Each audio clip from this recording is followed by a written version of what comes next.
So being a Dragon Ball fan, I like to look up Dragon Ball videos all the time, whether it's a debate about why power levels are accurate or why the show sucks as a whole. I've recently come across a video of a YouTuber named TheSassJacket explaining why the Broly movie sucks. Hey!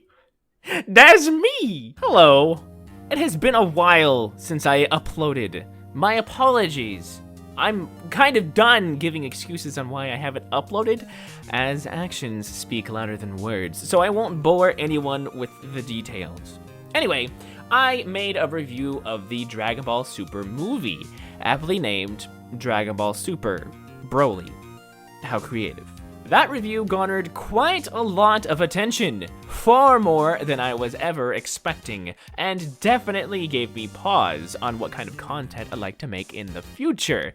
Needless to say, the movie did not impress me, at least not in the way that it was hoping to. That was pretty harsh, but overall I'm pretty happy with how the video turned out. The same cannot be said for my good friend Koty Tang. No siree. Mr. Koty Tang here has decided to make a response video to my own, and oh geez, that's quite long. Well, anyway, I figured, why the hell not? Let's do a response to his response and see what kind of fun we can end up having. Before we begin though, if you haven't seen the Broly movie, I recommend doing so prior to this, if you don't want it spoiled. Otherwise, sit back and relax, and let's just dive right in. So being a Dragon Ball fan, I like to look up Dragon Ball videos all the time, whether it's a debate about why power levels are accurate or why the show sucks as a whole. Now I'd just like to stop right there and say that he actively seeks out videos on why he thinks that Dragon Ball sucks. I don't necessarily know if he does that because he feels the need to defend Dragon Ball, or if he does that because he also thinks that Dragon Ball sucks. It's just something that I found kind of weird. I've recently come across a video of a YouTuber named TheSassJacket explaining why the Broly movie sucks, but the gimmick is he doesn't know anything about Dragon Ball while attempting to incorrectly reference Dragon Ball the entire time. Now, I don't know where he's getting that information. I'm pretty sure that in my review of the movie, I actually stated that I own all of Dragon Ball Z. I don't necessarily know if I stated that I own it, but I have watched all of Dragon Ball Z. Dragon Ball Z was actually what got me into anime in the first place. So that's just plain wrong. I have not, however, watched all of Dragon Ball, and I have not watched very much of Super. I've watched all of GT though, so that's something. But as for me not knowing anything about Dragon Ball, that's definitely false.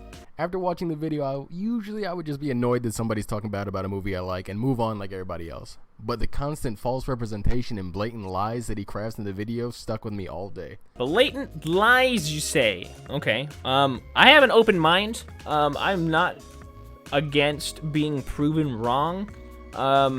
So by all means, tell me what lies I was putting forth, what false representation I have put forth for the series. I am excited to hear. I thought to myself, there was no way that he was serious. He cannot have this many bad takes and be this wrong about something. He has to be trolling. So I scroll through the comments, and I see he's still actively replying. He's retracted none of his takes, and it's pretty consistent that these are his thoughts. I knew that there was no way this video would get off my mind, so I left a comment. Actually, pause right there, my friend. So this is kind of this is funny that he would actually show his initial comment, because usually when people come at me in the comments of my video, usually I try to be as courteous as possible while still maintaining my own stance.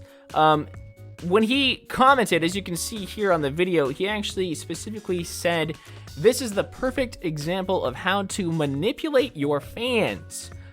I'd just like to respond to that before we continue on. Koty Tang, there is nothing that I can do to manipulate. First and foremost, I would hesitate to say that I have any fans. I have not uploaded in a very long time. This is the first time that I've actually done a critique of this kind. I can't get people to watch the video if they don't want to, and as you plainly saw in the comment section, there's plenty of people that did not go along with what I was saying, and that's totally fine. I'm fine with people disagreeing with me. But there's no way that I can just manipulate people into believing me. It's their choice. And as a matter of fact, a lot of people in the comments automatically, they were either watching the video because they already disliked the movie or because they liked the movie and they wanted to either A, have some sort of dialogue with someone that disliked the movie, or just to find some way to say, I like the movie, I can't believe that you didn't like the movie, you suck. Which is fine. That's the internet. That's how the internet works. But there is no way that I can manipulate my fans into doing anything. The next morning he replied. He asked me how he manipulates his fans, and I'll get into that a little later in the video. Now that you got a little backstory, let's hop right in. Personally, I wouldn't say the Dragon Ball movies are bad. They've always been moderately entertaining, and the characters it's creative have become fan favorites. The plot lines were generally just a rehash of whatever saga they were on, but with a different villain. I still enjoy rewatching most of them, while others... It's kind of scary that he would add Dragon Ball Evolution as like a main line. Like, I know that the Dragon Ball Z movies are not made by Akira Toriyama. They're made by someone else with character designs from Akira Toriyama. But I cannot, in good faith, I don't know, it's just, it doesn't feel right putting Dragon Ball Evolution next to the other Dragon Ball Z movies.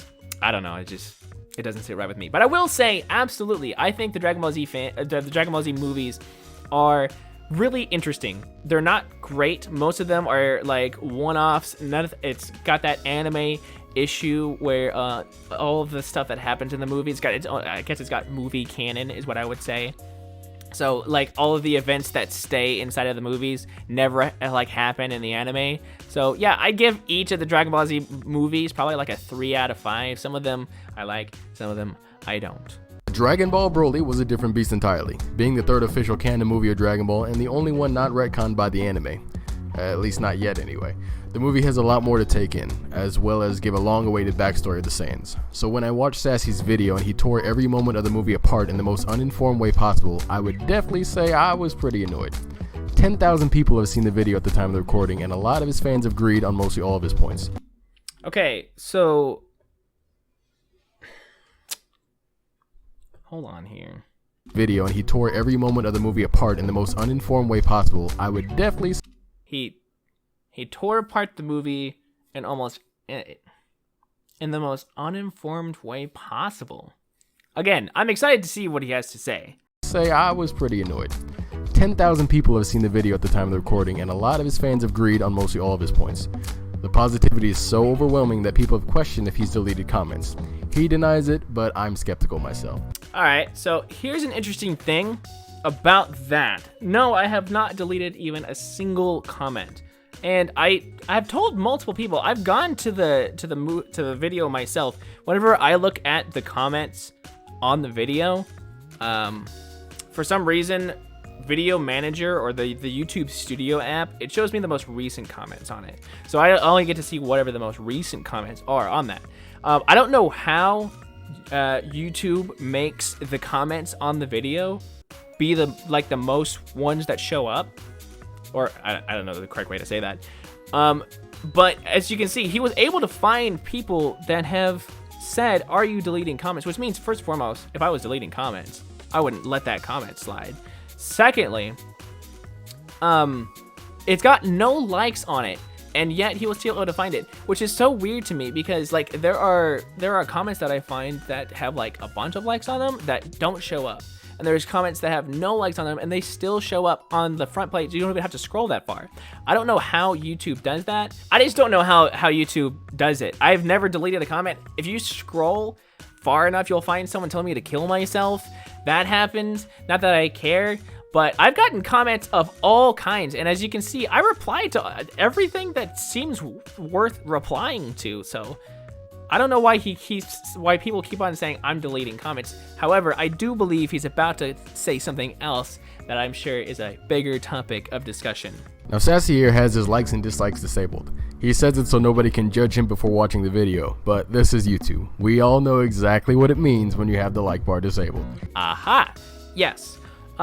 So many people who consider themselves Sherlock Holmes equivalents have noticed, because, you know, I try to hide it so well, that the likes and dislikes are disabled. First and foremost, you have to understand getting a like or a dislike on a YouTube video, both of them are essentially the same thing. In terms of getting your video on the platform, all they're looking for is engagement. I don't necessarily care if I have likes or dislikes in that sense.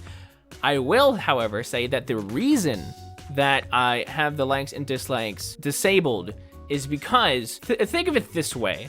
There are, in my opinion, 3 groups of people that watch this video. Those who came to have their own opinions validated, that they disliked the movie and wanted to hear someone else say that they disliked the movie.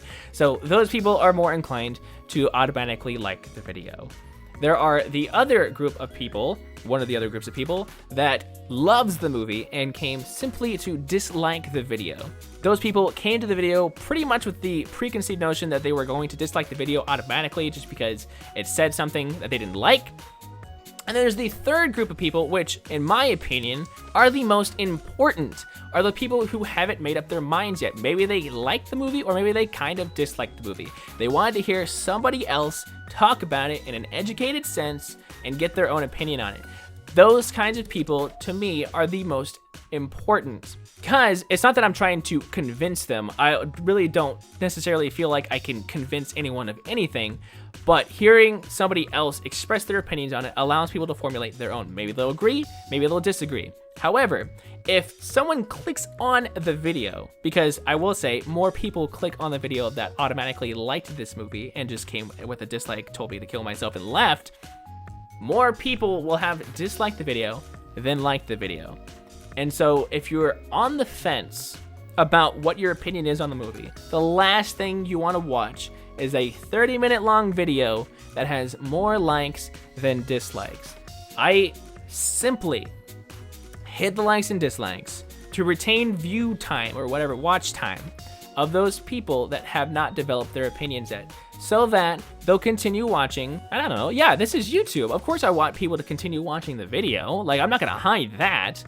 But yeah, no, I necessarily don't care about negative criticism. I stand by every single one of my points. And there's a valid reason people on YouTube dislike something in the majority. There's a valid reason that people dislike things in the majority. Well, yeah, yes, of course, a whole giant group of people that are the majority are super gung-ho about Dragon Ball Super aren't going to be super keen on a video that says the movie that they like sucks. Yeah, the majority of people that are going to come to this video out of a rage are going to be like, yeah, no, this sucks. Take your dislike and be gone. Yes, that's going to happen. I can't name any cases off the top of my head where a video was showered in dislikes and there wasn't a good reason behind it.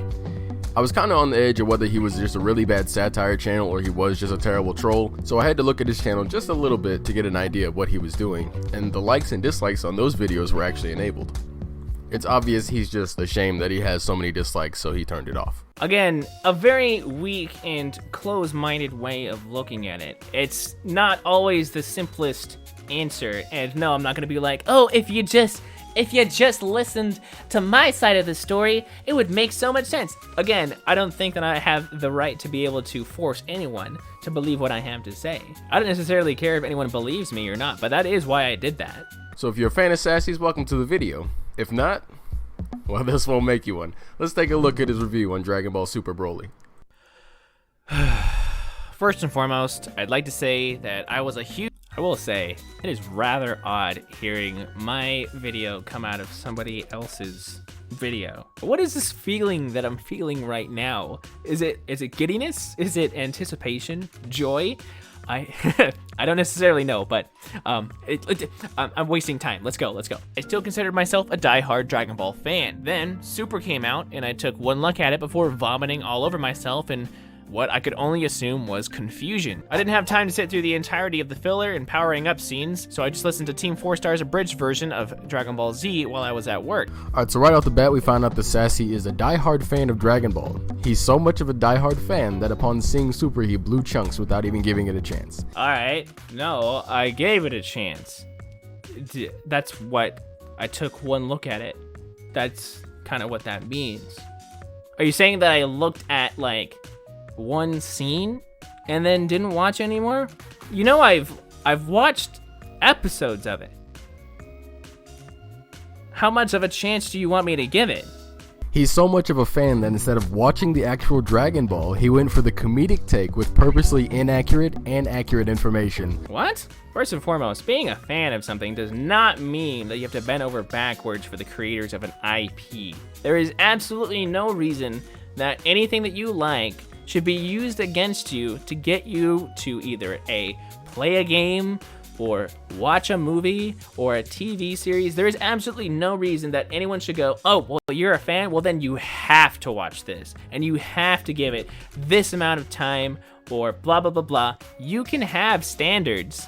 And I mean, coming back to Dragon Ball Z, it's actually pretty eye-opening how low quality the show was. I realized that growing up, as a child, didn't have very high standards. And it's kind of watching Dragon Ball Super, as you heard in my original review. It was watching Dragon Ball Super that made me go, wow, was Dragon Ball Z this bad? And yeah, Dragon Ball Z was also this bad. Super's worse, but yeah, no.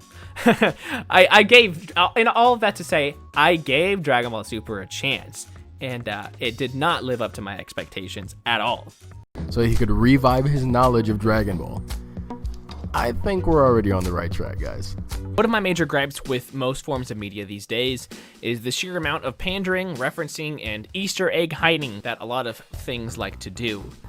Easter eggs have always been a thing in film and games. Any form of fan service at all is already considered bad, so strap in, everybody. No. I have absolutely no problem with fan service.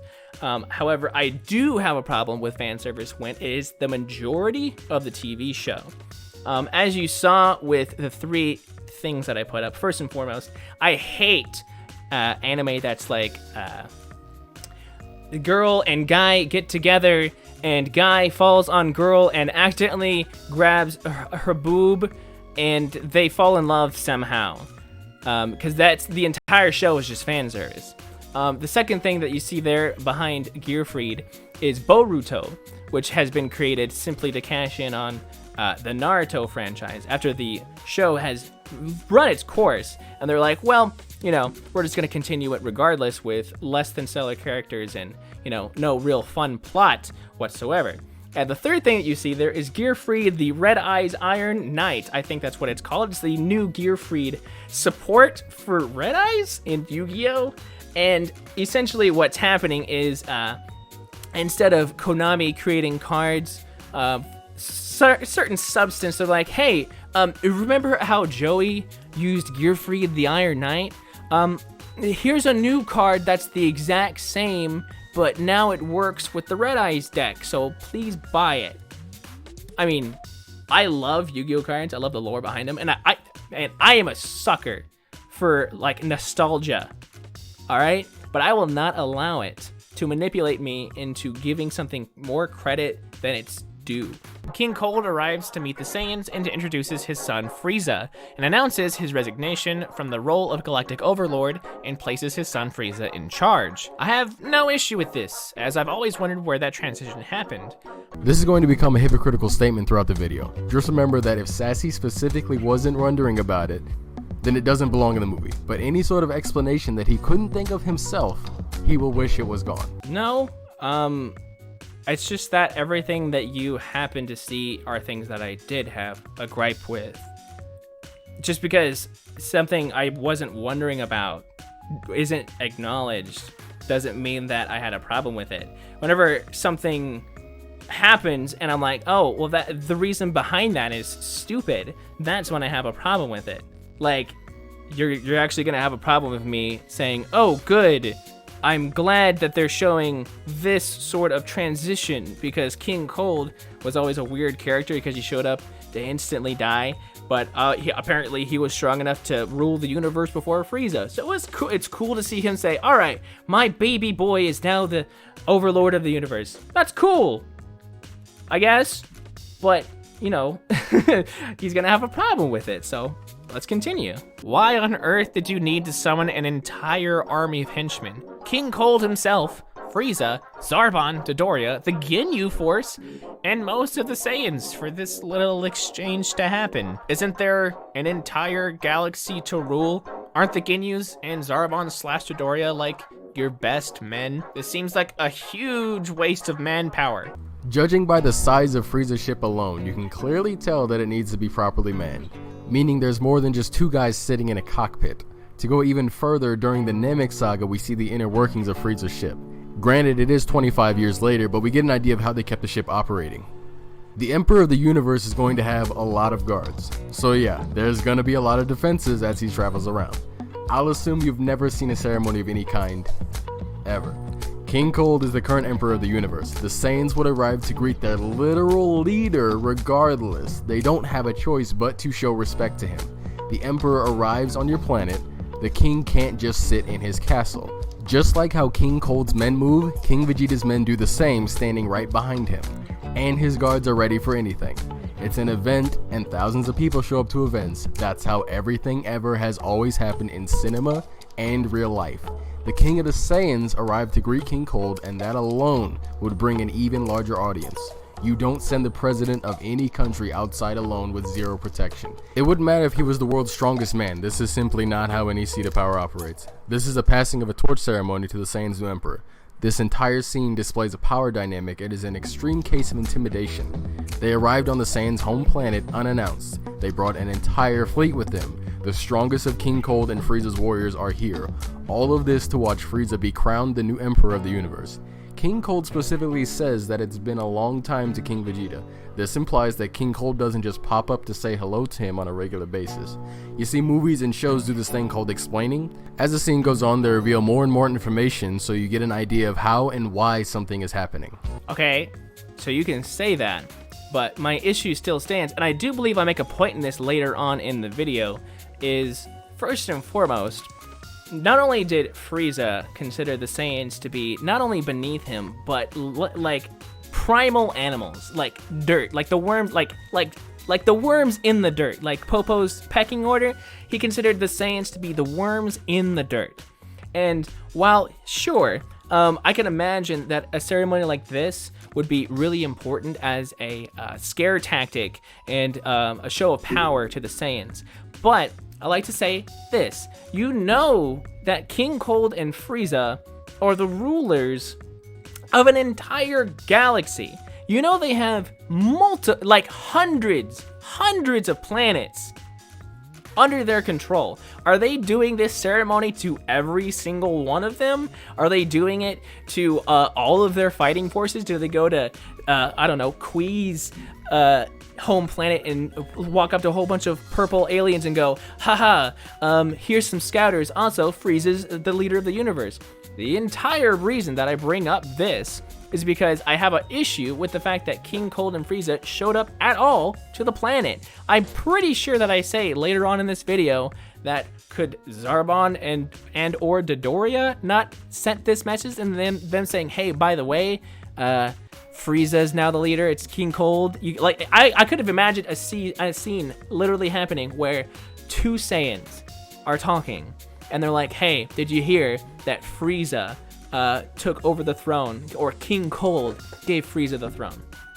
Do we really need every single important member of Frieza's henchmen and Frieza and his father to show up to this planet full of Saiyans that they considered to be trash? Just to say, hey, I'm the leader of the planet now. I get why this is happening, but the reason that I brought it up is because I hate pandering. Because this entire scene, first and foremost, doesn't even really need to happen, because the planet's going to explode anyway. King Vegeta is not even that important of a character in this movie. The movie's about Broly. Why on earth would this scene even need to exist? Every single move that King Cold makes here is for a reason. In the scenes you decide to leave out before all this went down, you can see all of the Saiyans trembling at the sight of King Cold's fleet flying by. The Saiyans were not summoned. Not even King Vegeta himself was aware King Cold was coming. It's a scene that King Cold clearly wanted every Saiyan to witness. His men come to the planet as though they are invading. Nobody is going to just go about their daily lives when King Cold has arrived. Entirely unannounced at that. Not only do the Saiyans despise him, most are obviously deathly afraid of him. King Cold further shows his disrespect by not shaking King Vegeta's hand. When they get to Frieza, nobody even knows who he is. King Cold introduced them to Frieza. Seeing King Cold has a son puts King Vegeta on edge, and because again, these guys literally rule over their entire race, King Vegeta has to drop to his knees for them. Alright, so I'm gonna skip past a lot of this. Not because, first and foremost, you can check out his own video in the description below if you want to like check out the full thing, because I'm gonna try and cut out unimportant bits.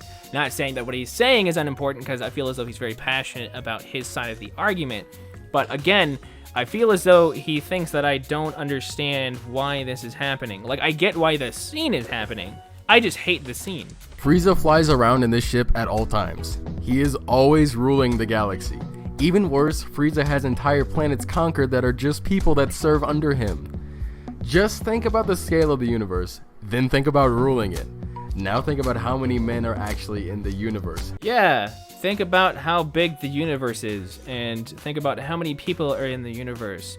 And now think about them having to go to every single planet and saying, hey, this is Frieza. Hey, this is Frieza. Hey, this is Frieza. To every single planet. That's the issue that I had with the scene. Not that Frieza and King Cold and them went into the Saiyans. There was no indication that the Saiyans are important at all. Besides the fact that Akira Toriyama deep throats the Saiyans.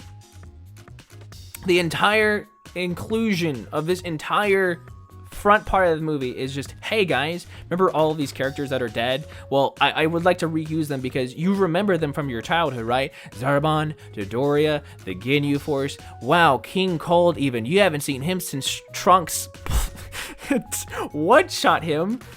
So, no. No. And if you thought all of this was for protection, need I remind you that this is Frieza we're talking about. He literally just snipes 3 people like it was nothing. One of them had a power level of 2,000. The scene is not pandering at all. These characters existed during this time. They are part of this point in history. They were present when Frieza was crowned emperor. They were active before Frieza was even emperor. There's no reason to omit these characters simply because you for some reason think that points in history are pandering. I don't think that this man understands what pandering is. My idea of what pandering is pandering is the negative side of fan service. Fan service is whenever there's a typical flair or a cool thing added in, not necessarily for plot importance, but just to show off something cool. Off the top of my head, look at this scene that they added into the new Dragon Ball FighterZ pack. Their victory pose is them. It's the same scene from whenever they were in Super. That, in my opinion, is fan service. It's a reference. Fan service and references go hand in hand. I think that that's cool. Pandering, on the other hand, is whenever you just force feed people cool stuff because you have nothing else to show them. Again, this is a Broly movie, and we have started the movie with King Vegeta and Frieza. The entire Dragon Ball Z series starts with Planet Vegeta being blown up. We know this entire scene is just set up so that they can show Planet Vegeta getting blown up. Everything behind it is just needless pandering because they need to have a watch time go up to a certain amount of time so that they can feel good about themselves that they made a movie this long. There's a whole lot of nonsense. Pandering is nonsense. Frieza always has henchmen around him. Always. I'm aware of that. But Frieza doesn't need to be here. See why you couldn't have just sent a messenger. There it is. I said it. See? I don't see why you could not have sent a messenger. Again, hundreds of planets. You have thousands of henchmen. You couldn't have just sent a messenger or blipped into everyone's scatters and said, hey, by the way, guys, new power in power. King Cold has relinquished the throne to his son, Frieza. Bleep bloop. Have a great day. Hail Frieza. But no, they went with this scene instead. Or just the Ginyus. Huh? Then we have an unnecessary moment. Wow, he actually didn't respond to my point at all. Again, I'm gonna say this for the final time, hopefully. There is no reason for Frieza to be here. They have hundreds of planets, thousands of henchmen and a network of information being sent in between every single one of them. How do you think the Saiyans get their orders? There is no reason for Frieza to be here. They should have sent a messenger or simply a message. The Saiyans are not as important as Akira makes them out to be. Sure, they're the narrative focus of the majority of the series, and Goku himself is a Saiyan, so I'm not saying they don't have plot importance. But the Saiyans are no different to Frieza and King Cold as any other fighting force that they have. In the movie where they introduce the Scouters that we all know and love. But for some reason, it's Frieza handing them out. Hey everyone, I brought cookies, come get one. The point is, it's unnecessary, and it's answering a question that literally nobody had. Where on earth did the Scouters come from? Who cares? There's nothing unnecessary about backstory in an origin story. There is no narrative reason for you to, in a movie about Broly, to explain where the Scouters came from. I'm gonna stop you right there, Koty. I'm gonna stop you right. I'm gonna let you finish. There is no reason for this scene to exist, nor for Frieza to be the one handing them out.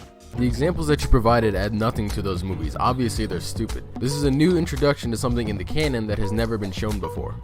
This scene is not shown just to make you go, oh wow, Scouters, I remember those. What Frieza is doing here is presenting a new technology, an upgrade to the scopes that they were using up until that point.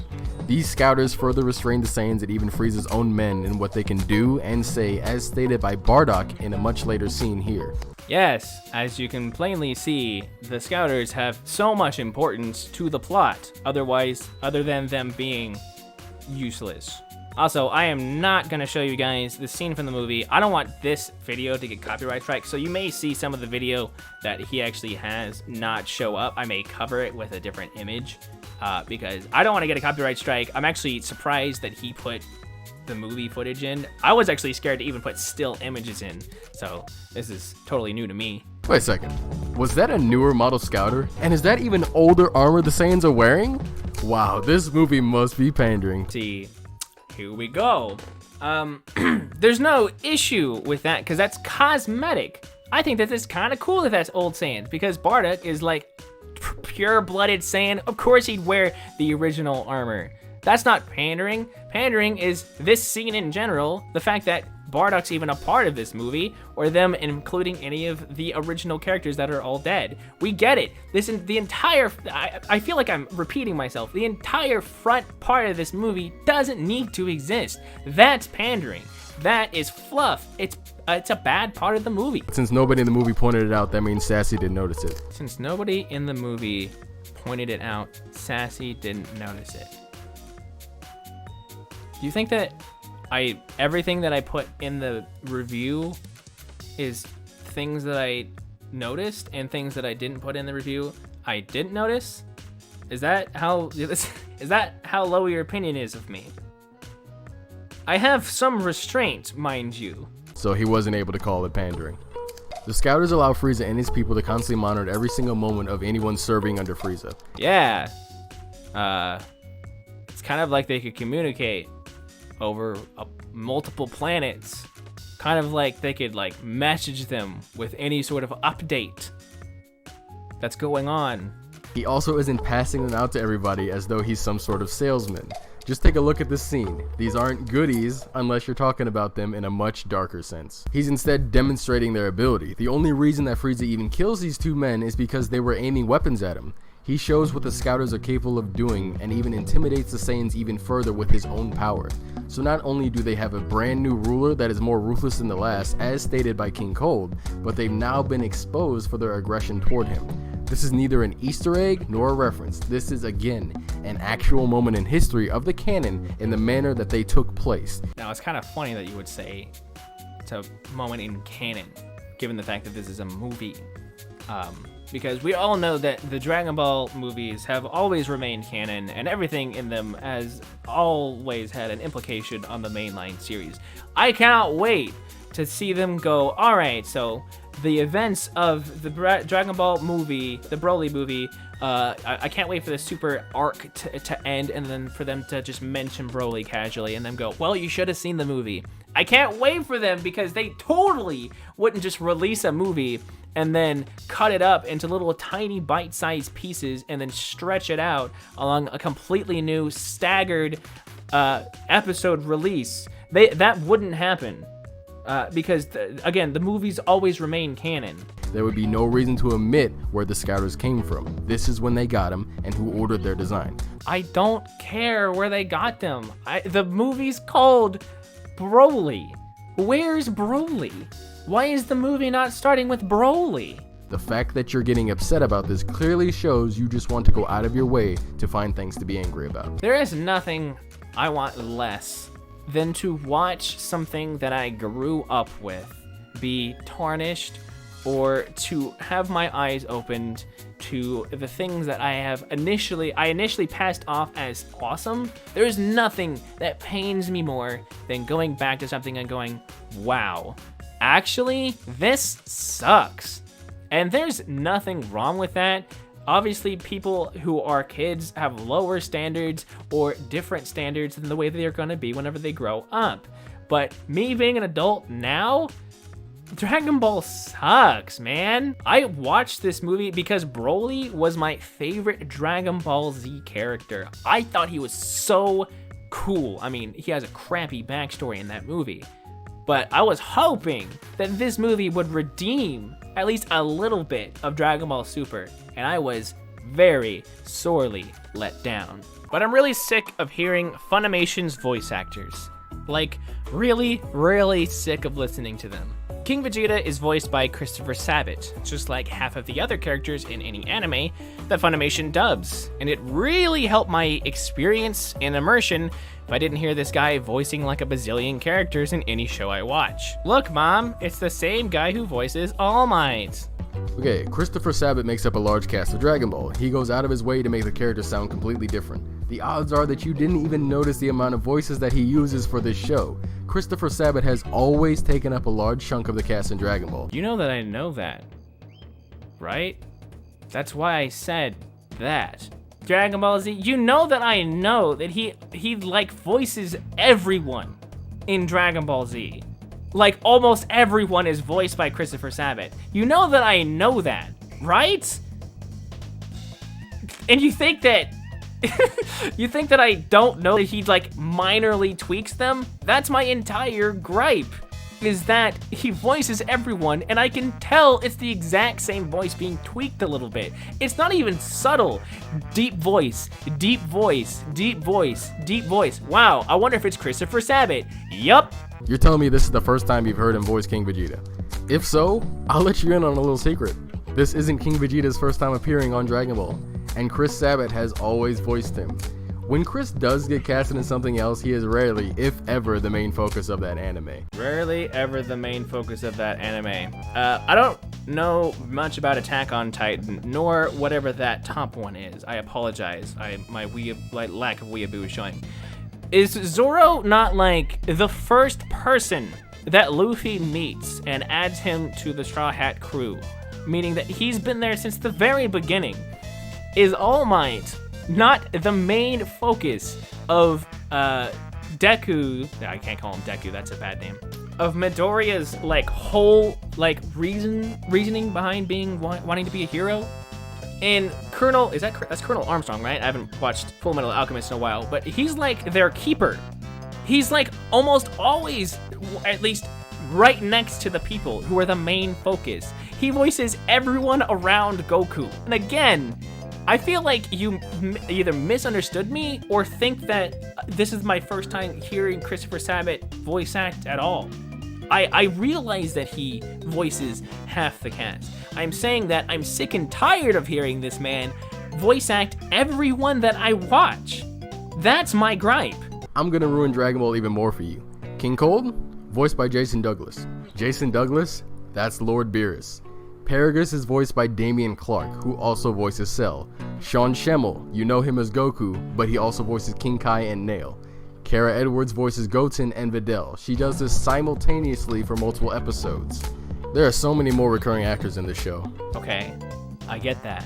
I know that Funimation, I said Funimation's voice actors in general, but my main point behind saying that was I'm sick and tired of hearing Christopher Sabat. But you know that I know that voice actors have multiple roles. right? You have to know that. You think that you're ruining this for me, but how low of an opinion do you have? My God. Really, you hear the same actors all the time in so many shows. Troy Baker, Nolan North, Laura Bailey, Travis Willingham. This is common practice in any piece of media ever. People are casted and fans recognize their favorite actors. I've never heard somebody be upset because they recognize the voice in another show. You wanna know another voice actor that I really hate? You wanna know another one that I really hate? Oh, what's her name? Fucking Tara Strong. If I hear Tara Strong voice one more character, I'm going to die. You can hate voice actors, even if they're everywhere. Just because they're popular and just because other people like them doesn't mean that I have to. Honest to God, if whenever I hear Christopher Sabat or I hear Tara Strong, like my insides liquefy. That's like being upset that Keanu Reeves played Neo while at the same time he played John Wick. That's not the same thing, because I like Keanu Reeves. It's just called hating an actor. I hate Jack Black. I don't like seeing Jack Black in anything. Both roles, he was the main character. This comment on actors is just stupid. It's not stupid, it's me expressing a dislike for a voice actor. I didn't realize that was a crime. We get a more in-depth look at how the Saiyans live within Planet Vegeta. And I've gotta say, these badass warrior aliens are pretty pitiful. I don't know why, but seeing them act all lovey-dovey with each other, King Vegeta basically babying his infant son. Not everybody has what it takes to be a warrior. These people still live in a society. They have other things to do.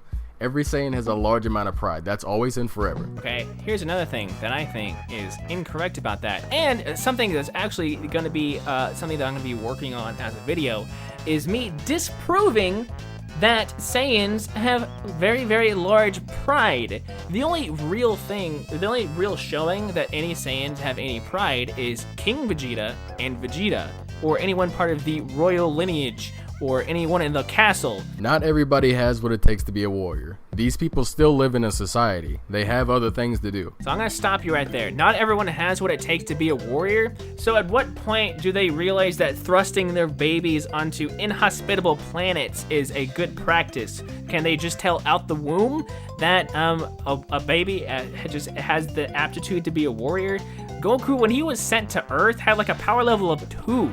Not everyone has what it takes to be a warrior? Bro, you know every single Saiyan can also take care of themselves and be a warrior. The Saiyans are a warrior race. That's their whole trade, is being warriors. You're saying that I think that they can't have some sort of like intimacy or, I don't know, like other trades? Of course they're gonna be able to like cultivate food and make technology and stuff like that, but all of them are still at their roots warriors. Every Saiyan has a large amount of pride. That's always and forever. Just because they're a warrior race, it doesn't mean that every single one of them is capable of absolute destruction. The movie literally goes out of its way to show you that not every Saiyan is starving for combat. Yeah, it's almost like I had an issue with that. It's almost like the entire movie went out of its way to retcon the whole Saiyans being a bloodthirsty warrior race, kinda to garner sympathy from the viewer, because maybe Akira Toriyama realized that maybe the mainstream audience, especially here in America, because apparently Americans can't deal with anything that's just like not black and white, we're good, they're bad. Maybe Akira Toriyama realized that a bloodthirsty warrior race wasn't like relatable, and so he very heavily and very blatantly retconned what the Saiyans were going through in order to make them more relatable and lovable. You keep on bringing up what the movie's doing. My critique of the movie is critiquing what the movie did. You're critiquing my critique as if you're saying that I'm not understanding what the movie's doing.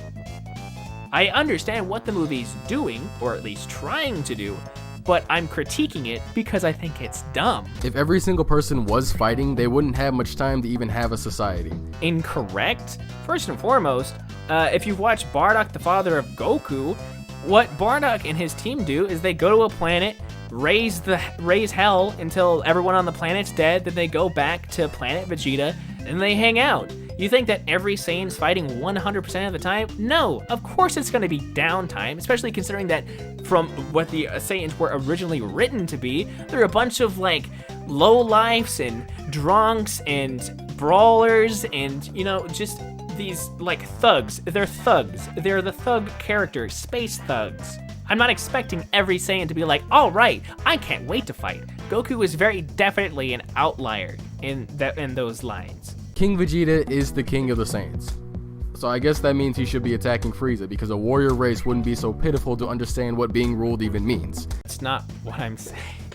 I can't get through to you. If there's nothing that I want more than to, like, be able to do a back and forth with you over and over and over again. But I feel as though I wouldn't get anywhere, because it feels like we're coming at this from two completely different angles. There have been several times where not even Goku wanted to attack someone because he knew that he wasn't strong enough to beat them yet. Sure, there's when Goku showed up to planet Namek and he realized, oh, I'm gonna attack Frieza. But during the Cell games, there is not a single moment where Goku was like, oh yeah, Perfect Cell, I can fight him right now. Because I don't want to be in tyranny. And even Super, I think one of the greatest things about the revival of F, Resurrection F movie, is whenever Vegeta saw Beerus show up, and I thought it was amazing seeing Vegeta swallow his pride for only a second, because he knew, despite his Saiyan pride, because his Saiyan pride's even stronger, I think, than King Vegeta. And he swallowed that pride because he didn't want his family to die. I think anyone with half a brain cell can see that even if someone's a warrior race, that they can have at least a little bit of forethought and be like, you know what?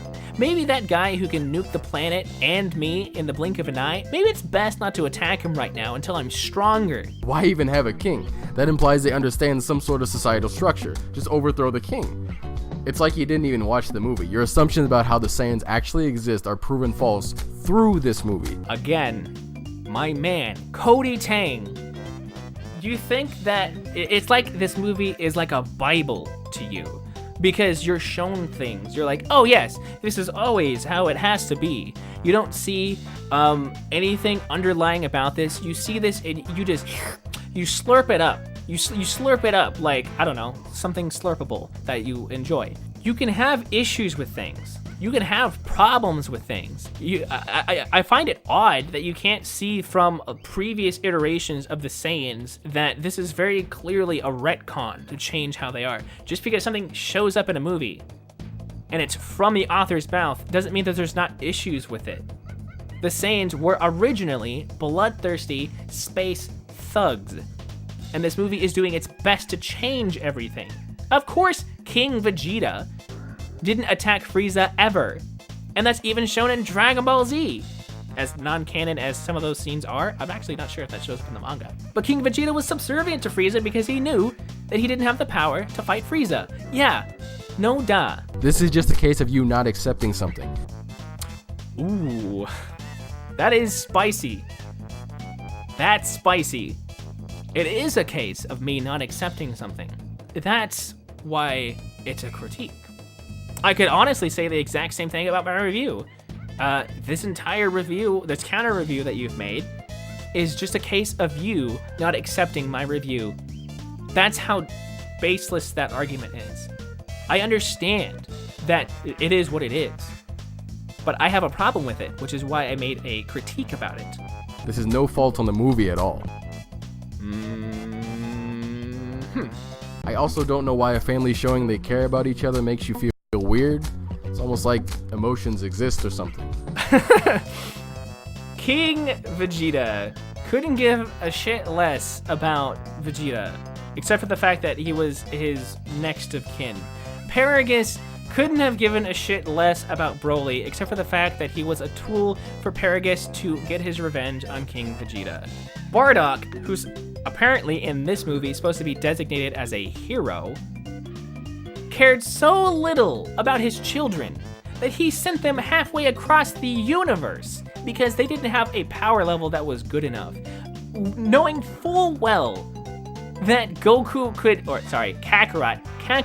could have died. He could have crash landed, gotten out, and whatever horrible wildlife was shown up on Earth could have instantly killed him.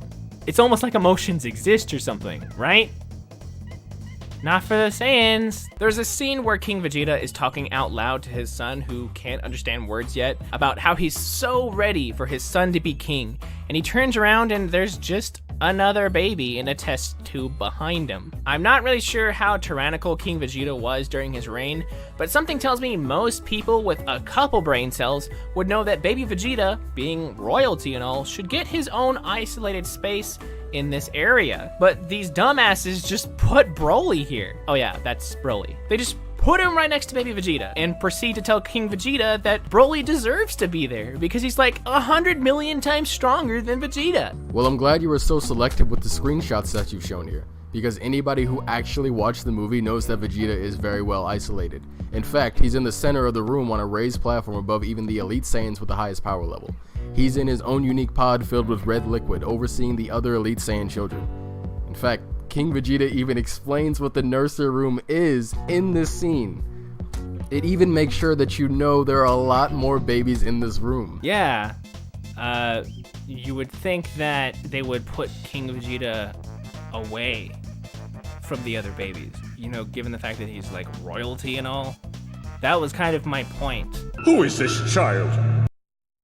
What is he doing in the same room as my son? What is he doing in the same room as my son? He says to the first child that he sees to his left. See, you decided to just leave that all out. Listen, man, not everything is like a sleight of hand. There's no real like wool being put over people's eyes. The screenshots that I took were so that I wouldn't have to show movie footage because I'm trying to avoid copyright strikes. Apparently you don't have that same fear, and while I give you my props for not having that fear, I'm not gonna show footage from the movie because I don't want to get copyright striked. My issue, again, is that they put Broly right next to Vegeta. First and foremost, Vegeta should just be in a room elsewhere. I don't care how many babies are in here. Again, if you remember from the original Broly movie, he's just in a thing somewhere else. Like, no one even cares about Broly, even if he has a crazy high power level. But the first thing King Vegeta does is he looks down and goes, "What the fuck is Broly? Who put this baby here? Why is this baby right next to my baby? Why is he here?" You're trying to change the narrative of the movie to make people believe you. Again, it's not that cut and dry. I just really don't think that you're understanding my point. Just dumb as hell and easily debunked. What did you debunk? What did you debunk? The fact that Broly isn't next to Vegeta? Or that... I'm not... Broly isn't put in the same room as Vegeta for the sake of being in the same room. His power level was so high that he towered over not just the Elite Saiyans, but Vegeta himself. Yeah, it's kind of like the fact that, you know how I said those dumbasses, in order to keep Broly alive, knowing King Vegeta, the first thing they would say is, "Oh, wow, holy crap, Broly has a crazy high power level," and honest to God, I'm pretty sure that King Vegeta isn't going to be happy that his baby boy isn't as strong as this kid. We should keep this baby safe so that even King Vegeta doesn't know about it. You know, to keep the baby alive. Kind of like how the rest of the scene just writes itself with him going, "Nah, kill this baby. How dare he outshine my son?" Kind of like the whole point of me trying to bring that up. I also find it funny you complain about King Vegeta babying his son, then talk about how he should baby his son by putting him in his own isolated room. Not about babying his son, it's about a royalty thing. Given the fact that he is his next bloodline, next in line to be king, you'd think that he'd receive at least a little treatment. Despite the fact that I'm pretty sure King Vegeta in the original Z series didn't give half of a shit about Vegeta besides making him the next heir to the throne, there are certain privileges that come with being royalty, and the first thing that I would do is make sure that my next of kin, if I was king, would be in his own isolated chamber. It has nothing to do with babying your son, it's about sort of establishing like boundaries. This is my son, he's Prince Vegeta, and everyone else is below him. I do like the symbolism of baby Vegeta being above everyone else, but still, he should be kind of in his own place. Hey, don't look at the moon too much or you'll turn into a great ape. OMG, I've never gone great ape before. Yeah, let's not do that because you lose all sense of yourself, so be careful. Yeah, it's a real conversation between two people who've never met, one having kidnapped the other. Staring at the moon is not a forced reference, nor is it pandering. It's a serious concern for every Saiyan. I'm just gonna reiterate my point that this entire scene doesn't need to happen. The entire scene is pandering, is what I'm saying, because it doesn't need to happen. And it is forced references because the Uzaru hasn't been mentioned for a very long time. The fact that you think everything is somehow an Easter egg, a reference, or pandering is so stupid that I can't believe you actually published this video after editing through it for hours with your terrible critiques on repeat. Paragus is a colonel. By default, he has a higher rank than this guy whose job is just to fly these ships. If Paragus says that he has to do something, he doesn't have much of a choice. Actually, he does. And if I'm not too mistaken, in the movie, Paragus kind of got thrown out of the throne room. I don't think that he got banished, but it's kind of implied that Paragus is like in a whole lot of trouble. And the first thing that I wouldn't do if I was in Paragus's situation is immediately kind of abuse my authority and steal a air traffic control man away from his job. To steal a ship, which is apparently supposed to be going somewhere else because the Saiyans are a very busy mercenary force. Yeah, this man kidnapped the other guy. And as he said, he isn't a fighter. Why would he keep trying to go against Colonel Paragus's orders? Also, again, he kidnapped him. He put him in the situation. That doesn't change the fact that Paragus kidnapped the guy. The guy got onto the ship to tell him, "Hey, what are you doing? You can't take this ship." If you ask me, he's just doing his job. And of course, Akira Toriyama can change everything about what the guy's motives are once he's on the ship and they're going to space, to this horrible, awful planet, which, by the way, kills this man. This man dies on the planet.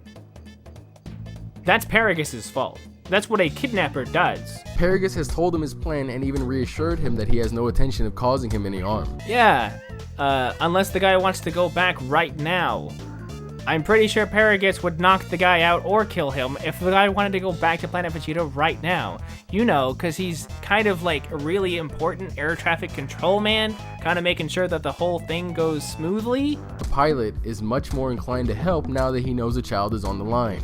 Now that he knows a child is on the line, don't they send children, to planets all the time? There's this Bardock scene, which means literally nothing besides more pandering and retconning. The literal backstory of the main character of the series. The father of Goku, the main character of all Dragon Ball, the character that people have been reading about or watching since the 80s. His own father, the man that conceived the character, the creator of Goku, who was present during the time that Frieza was in power and before he destroyed the planet. The inclusion of the main character's father is somehow pandering. Yeah, I'd call it pandering, given the fact that we've heard this man's backstory twice now. Bardock, the father of Goku, and then whatever the Dragon Ball Minus fiasco was. Again, I'm gonna reiterate this. I gotta have to reiterate this every time this point comes up. This entire first part of the movie is just pandering. None of this needs to actually happen. This has no plot relevance whatsoever. The story has already been told.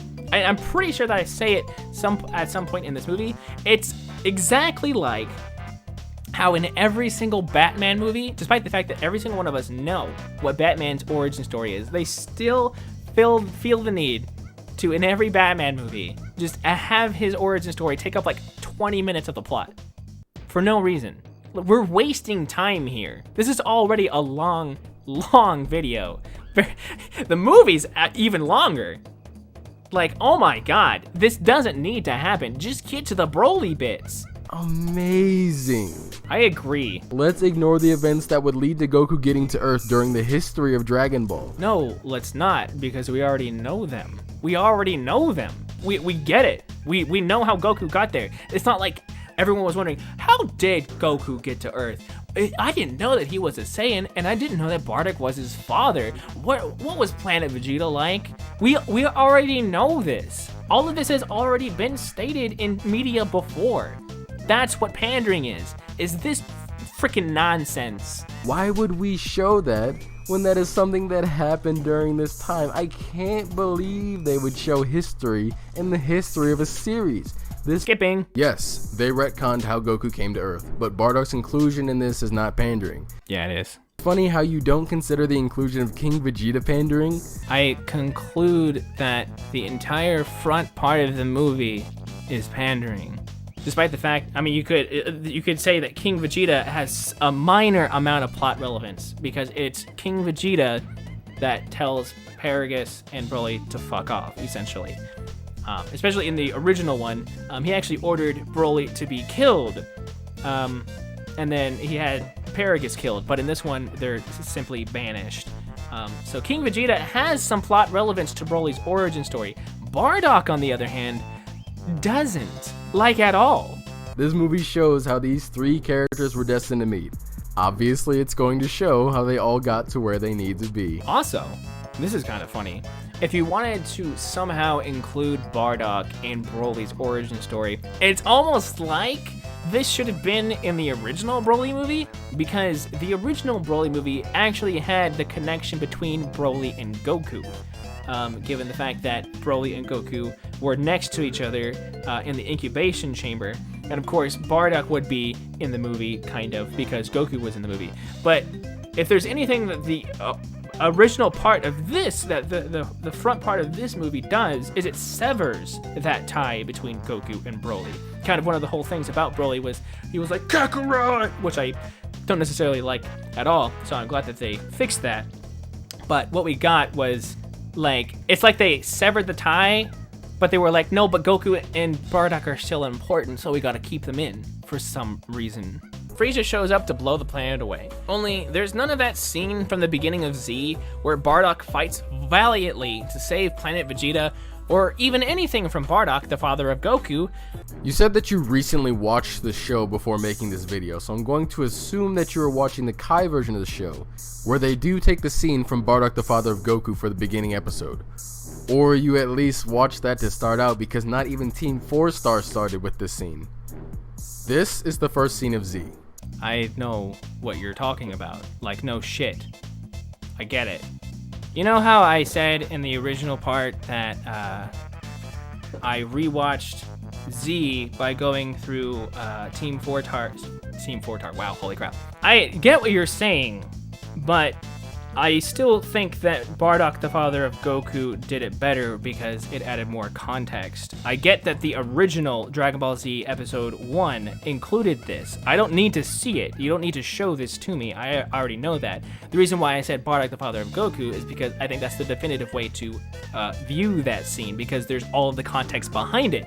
And I actually think that Bardock, the father of Goku, does a much better job of explaining Bardock, and in my opinion, that's the best way to soak in Bardock's character. That's why I think that the inclusion of Bardock in this movie is so stupid and unnecessary.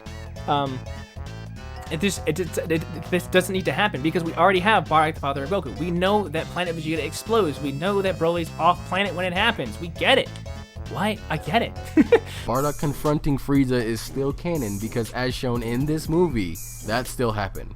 In fact, you even show that he still does.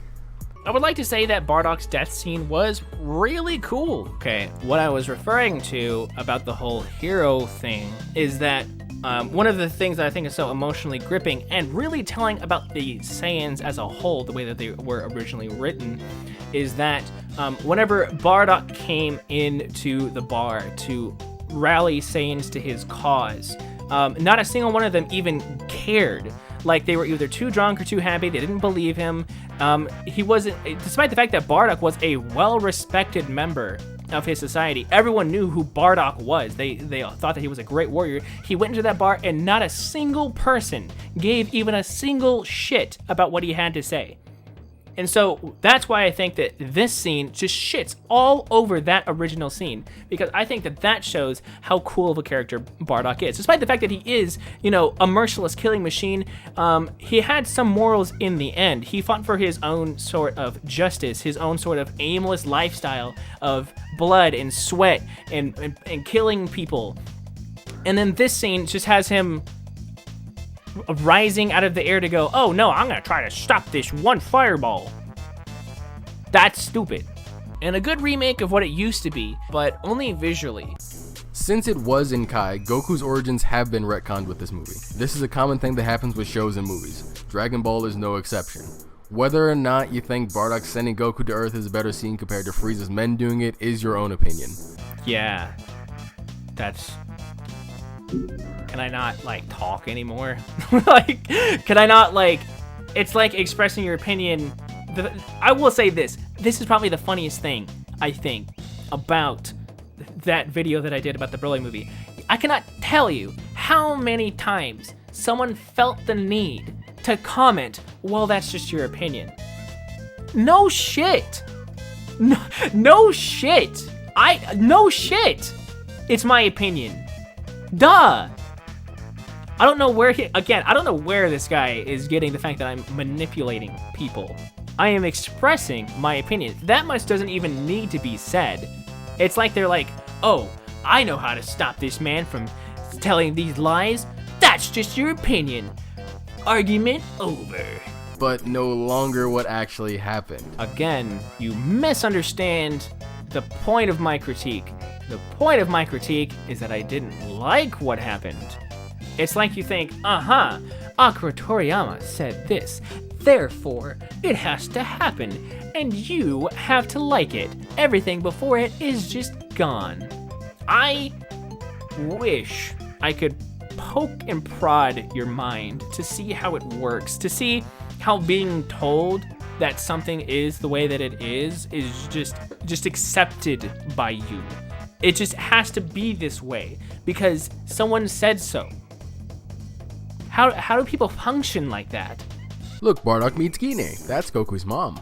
Look at this pandering. Shouldn't Raditz be here? Oh, Gine tells us that Raditz is with Vegeta. This lines up with the canon of how Raditz and Vegeta are a team. Yeah, that's what a reference is. A reference that no one gave a shit about. To fluff the opening of the movie. Yeah, I would call this pandering because everyone in the audience goes, oh, I know that. I know that. That is awesome because I know what that is. But since that's part of the history, it's pandering. Just because you're saying something that happened as part of the history doesn't make it pandering. You've obviously taken a stance against me for even using the terminology of pandering.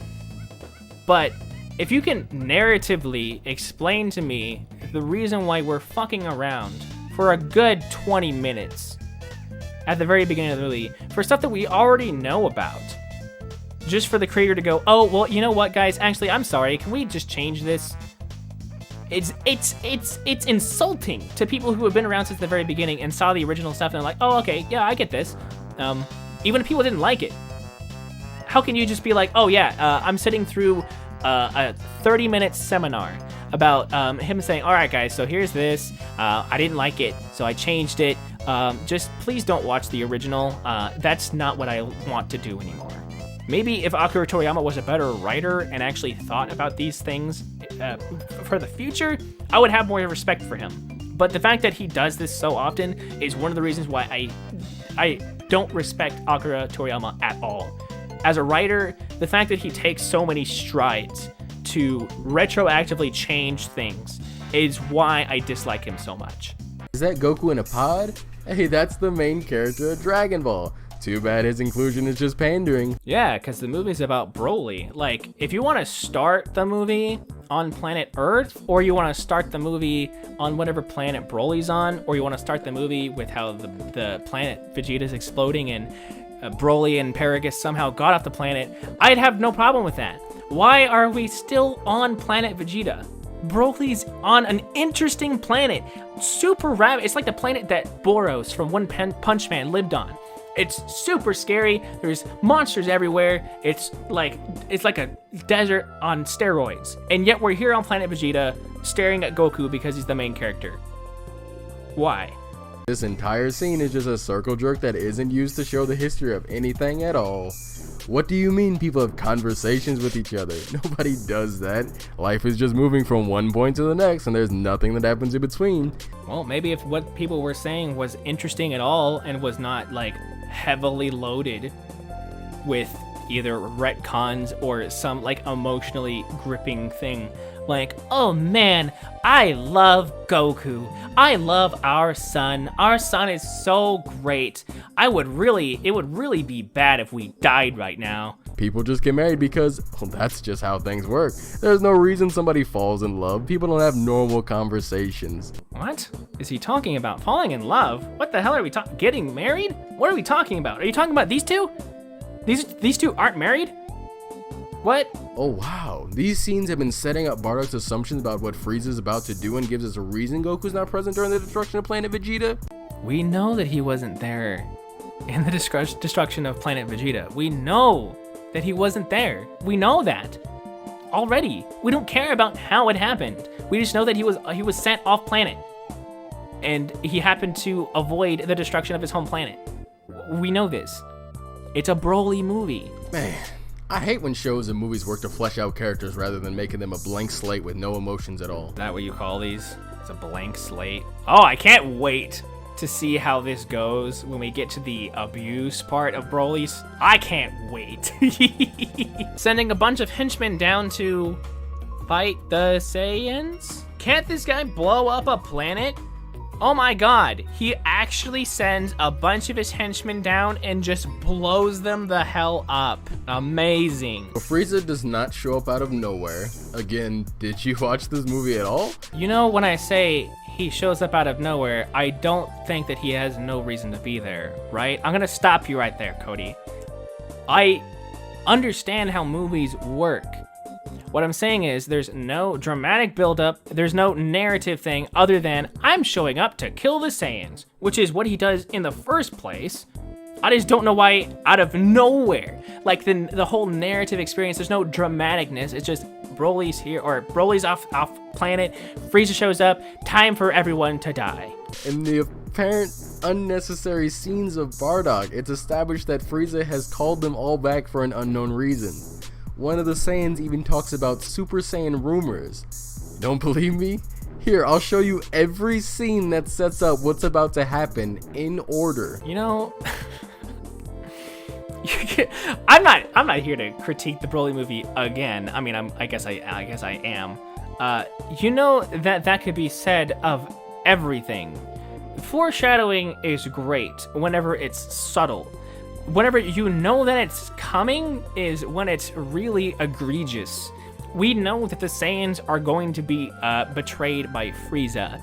And the fact that Bardock would say something, by the way, this is supposedly character building, where Bardock stands up and goes, whoa, it looks like this Frieza force could definitely live without the Saiyans. You know, a warrior race instead of the rest of the aliens who are just, you know, so awesome. This scene could happen on literally any planet that Frieza has usurped and has a fighting force taken from it.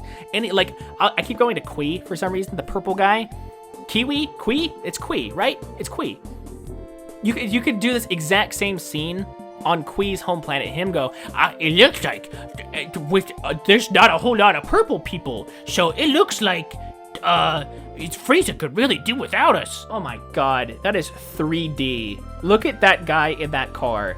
Look at how bad that looks. I'm just gonna skip past all of these scenes. Essentially what it boils down to is a metric ton of heavily forced foreshadowing.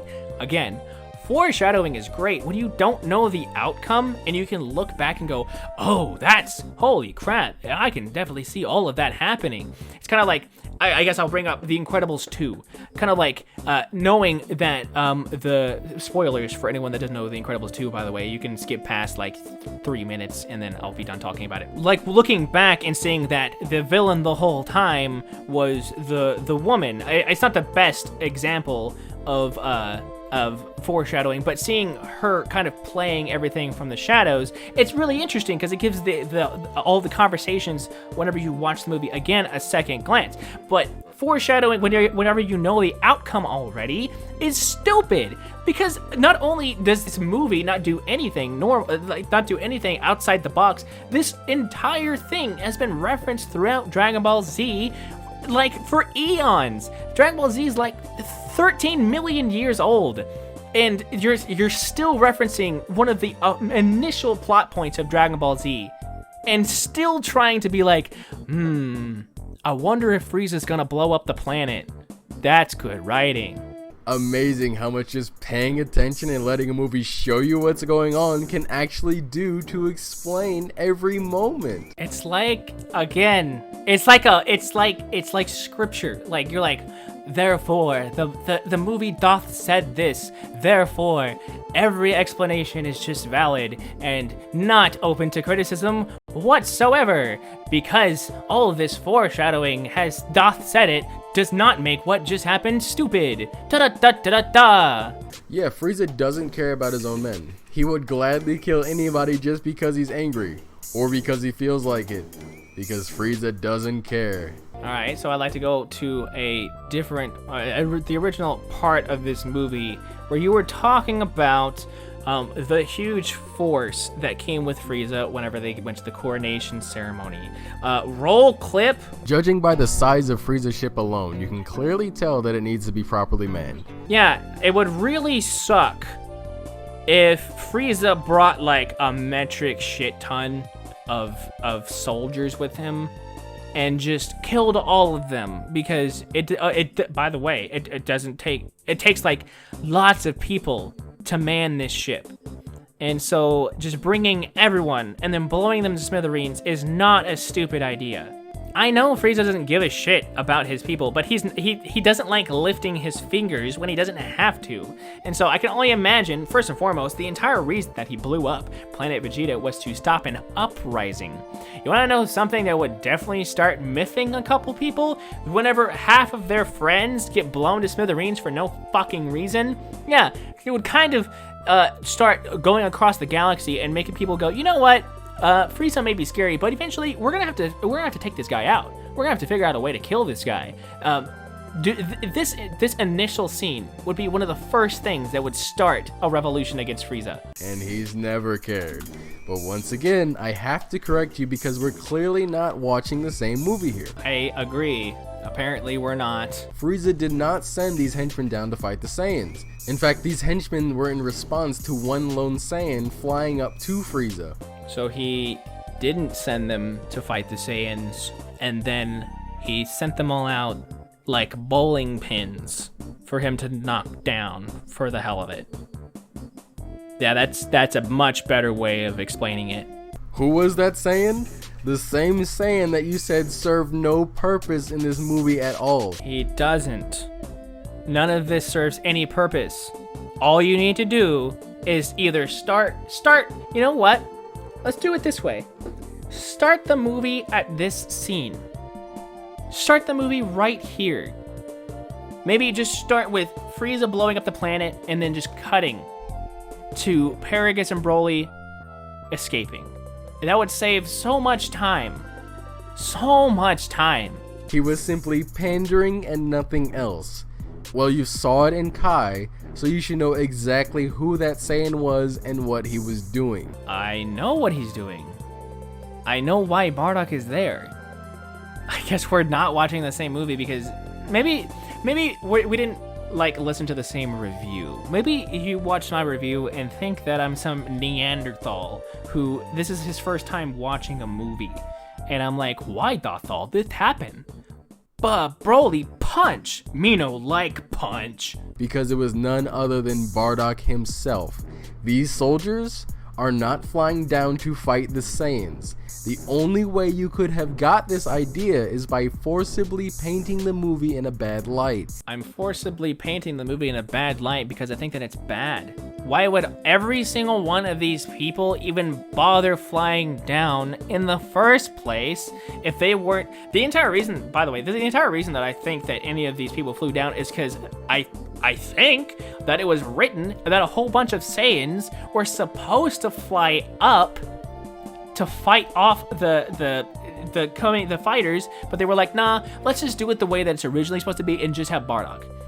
And then apparently none of the fighters even did anything anyway, and then they just all get blown up to Kingdom Come. It's so stupid. These henchmen are fighting Bardock. They don't need to. Judging by his broken armor, the valiant fight that you said wasn't in this movie still happened. It's weird that you would not even put it in the movie then. Like, you would actively get rid of an emotionally gripping scene of Bardock fighting valiantly to make sure that his planet doesn't die, and you would just cut all of that out and just have Frieza kill him.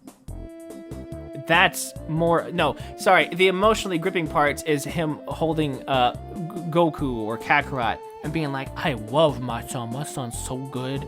And I know that we're not the best of friends, girl that I knocked up, but I love you too. The setup was forced, rushed, and unnecessarily shoehorned in out of nowhere. There, that is it. Oh, you know what? Actually, no, I'm not even gonna pause. Hey, you guys wanna hear something funny? It's like watching a Batman movie and them showing us Batman's parents getting shot for the 47th freaking time. I can't wait to hear what he has to say about that. I also have no idea why any of the other Saiyans didn't jump in to save Bardock, or at least try to survive. I also can't wait to hear that. His response to that. Let's hear it. I also don't know why they put so much emphasis on King Vegeta as a character if they don't even show his death in the movie. The setup was not forced.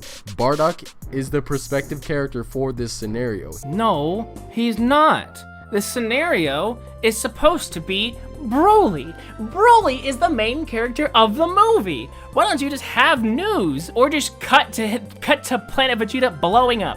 Cut to Planet Vegeta blowing up while they're off planet, and they just don't know about it, and they hear about it later, because they totally hear about it later in the movie. He sets up everything from the tension to the reveal. Tension and reveal. Tension is built on anonymity and the unknown. Tension is created when you don't know what's going to happen. Again, Dragon Ball Z is outrageously ancient. There is no way you can tell me that there was even a moment of doubt in your mind that Planet Vegeta wasn't going to explode, all of the Saiyans weren't going to die. What do you want? Like, are you so easily entertained by having the same thing? I bet you're the kind of person that has, what is it, the new Goku game, Kakarot. I'm sure you have that already pre-ordered. And you cannot wait to play the story mode because you just can't wait to see the new story mode that the Dragon Ball Z game, that is a recycling of every other Dragon Ball Z game, has in a recycling of every other Dragon Ball Z game with the exact same story mode with little things here and there. But the same thing. I can't believe you would watch the opening of this movie and go, oh yeah, dude, I was on the edge of my seat. I've never seen this before. The scene is not shoehorned out of nowhere. It is, because it didn't need to exist, other than Planet Vegeta exploding and King Vegeta telling Broly and Paragus to fuck off. That's all that needed to happen. Again, it's literally what happened. You are watching the events as they played out. Starting to get really pissed that I have to keep on saying that. That's what a critique is. That is what a critique is whenever you see what the movie did. I don't need a synopsis of what happened during the movie. I watched the movie. My critique is that I didn't like what happened in the movie. That's what my critique is. The scene of Bardock fighting Frieza's henchmen still happened. Watch Kai to see it in all of its glory. I'm not gonna watch Kai, of all things. It's funny because when they don't find it necessary to show something in the movie, you cry about how oh so important it was and how you wish it was in there. You know, not everything's potato. Usually I have a reason for pointing out if something was or was not in a movie. Usually I like an explanation for some more particular things. Sometimes I just like to add a little bit of flavor whenever I watch a movie. I like to ask questions. If something shows up, I'm like, ooh, where'd that come from? Or whenever something doesn't show up, I'm like, I wonder about this. It's not usually critiquing in general. Usually I'm more inclined to let things go if I'm already a fan of something, or if I'm smitten with how well something's being done. Asking questions is kind of what a fan should do, in my opinion. There's this sort of weird flip-flop that people like to do whenever they start talking about being a true fan. There's a lot of people out there that believe being a true fan, you have to, for some reason, accept everything that a creator does. You have to buy all of the merchandise. Everything has to be like a gospel to you. In my opinion, a true fan is critical of the things that they like. Many of my favorite pieces of media I critique to death. There are several things in multiple things that I love that I go, oh, I don't like that, or ooh, that could have been done better. As a fan, I mean, I'm not talking about like you going to the creator and saying, wow, you guys fucking suck, and I wish death upon you. See Byakuya Kuchiki's death in Bleach for sort of a story on that, but back to the review. Like, why focus on Bardock out of nowhere if the narrative was following King Vegeta and Paragus? It's confusing and bad writing, bad pacing. You're an idiot. You're dumb. Damn, that hurts. You have absolutely no idea what you're talking about. This movie establishes the 3 primary characters of this movie. This movie establishes the 3 primary characters of the Broly movie. And who are they, may I ask? Broly, Vegeta, and Goku. Okay. Broly, Vegeta, and Goku are the main 3 characters of the movie. I disagree. I would, in my opinion, say that the main characters are Broly, Paragus, and Frieza. Goku and Vegeta are a byproduct of everything. You can say that King Vegeta may have been a main character, but he just gets thrown to the wayside. The entire movie is about revenge, and unfortunately, the original Broly did the revenge a lot better. Hilariously enough, because in this one, the revenge gets misguided, and it's kind of odd that Paragus would even believe that that Frieza didn't blow up the planet. I'm assuming he's saying that Vegeta's a main character because his Paragus' revenge is against Vegeta, and so that's kind of why he goes against Vegeta. But it's Broly, Paragus, and Frieza that are the main characters because they're at the apex of this all. So I disagree with you on that one. During this time, they were babies to children. Every single scene sets up how these characters were destined to one day meet. I wouldn't say that they were destined to meet each other. For all they knew, Vegeta and Goku were just on planet and were gonna explode.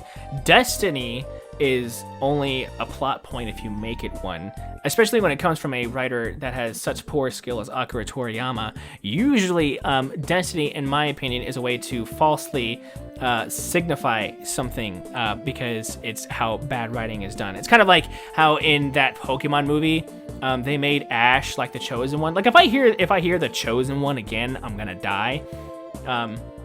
So saying that they're destined to meet is kind of dumb, but I see what you're coming at. Is you're trying to say that this movie sets up why Broly and Paragus want to fight Vegeta.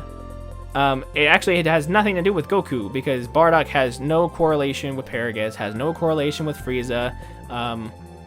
I don't know why Goku's in this movie. I actually would have liked it better if Vegeta was the main character because that would have been more interesting. Seeing Vegeta either having to make do with his father's sins or, taking his rightful place as the heir to the throne of the Saiyans and being like, you know what, I don't give a shit what my dad did. I'm Prince of all Saiyans and you can go to hell. That would have been much better. They are all placed exactly where they need to be. This takes 25 minutes of your time. And in that time frame, they were able to add so much information to the lore. Yeah, see, one of the things that I dislike about a lot of the media these days is what the importance that people place on lore. I think there's a terminology for this. Either I came up with it or I heard it from somewhere. It's called a lore machine. Five Nights at Freddy's became that. Bendy and the Ink Machine became that. Hello Neighbor became that. It's where the story feels as though it's supposed to be put on hold in order to flesh out the world, which is really bad because it takes away any sort of narrative focus that something like that has. One Piece seems to have sort of a better way of figuring out a good way of world building because every area that they go to has at least some sort of narrative purpose while they are allowed to create infinite characters. Taking 25 minutes of a 2-hour movie, 1/4 of the stuff, to do world building, which may not even be canon because this is a Dragon Ball Z movie. Usually Dragon Ball Z movies are considered non-canon almost immediately. So I guess we'll have to see if this is actually considered canon with the next super arc. But no, 25 minutes of lore creation is ridiculous. Especially whenever the lore has already... This is not even lore creation. This is lore... this is not lore creation. This is lore retconning. 25 minutes of lore retconning. That's unbelievable. And do it in a way that feels like we were there for quite a while. They take time to establish every character and make you understand their motivations and who they were when they were alive. You know, for a whole bunch of dead people, these people sure have pretty bland personalities. Has anyone ever watched Orange is the New Black? It's a Netflix original series, I think, and for a series that's, I think, still ongoing, the first season was actually surprisingly great. It follows a woman as she has to pay for a crime that her friend committed, but she was slightly a part of. And narratively speaking, the first season is wonderful because the main characters get enough characterization to make them feel not necessarily relatable, but understandable.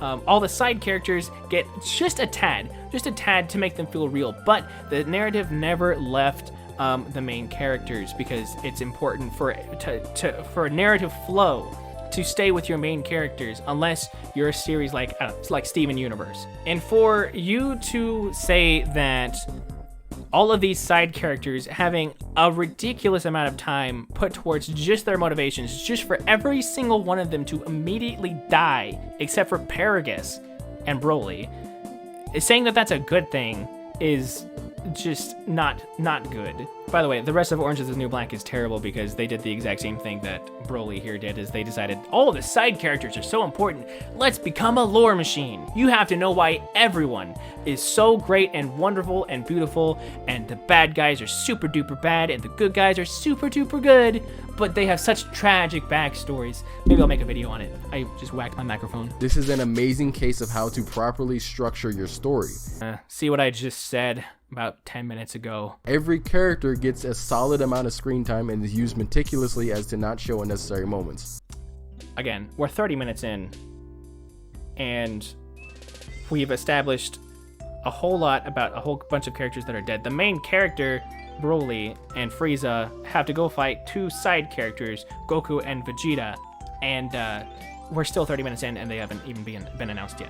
In the 25 minutes, we have set up the antagonist of the show, Frieza. We set up the main focus of the movie, Broly. We set up the origins of both primary protagonists of Dragon Ball, Goku and Vegeta. We have already set up their original things because they've already been established. Thank you very much. And officially completed the rise of Frieza and fall of the Saiyans, all within the span of 25 minutes. You know, if I could trade all of that for all of the amount of time that I watched Dragon Ball Z and had to sit through a whole bunch of like filler, I'd honestly trade it for this. This would be like a much better use of my time as just watching 25 minutes of it being ham-fistedly given to me, and it's just on it's like a McDonald's Happy Meal. You know, you get it and you're like, well, that tasted kind of gross, but now I'm full. Rather than having to eat moldy potato chips, which is watching Dragon Ball Z. If this were just a short, it would be extremely informative and enjoyable to watch. Imagine watching a short about something that's already been established. There's still 1 hour and 13 minutes left of this movie. The rest of that is dedicated to further cementing Broly as a believable character by showing his life and struggles.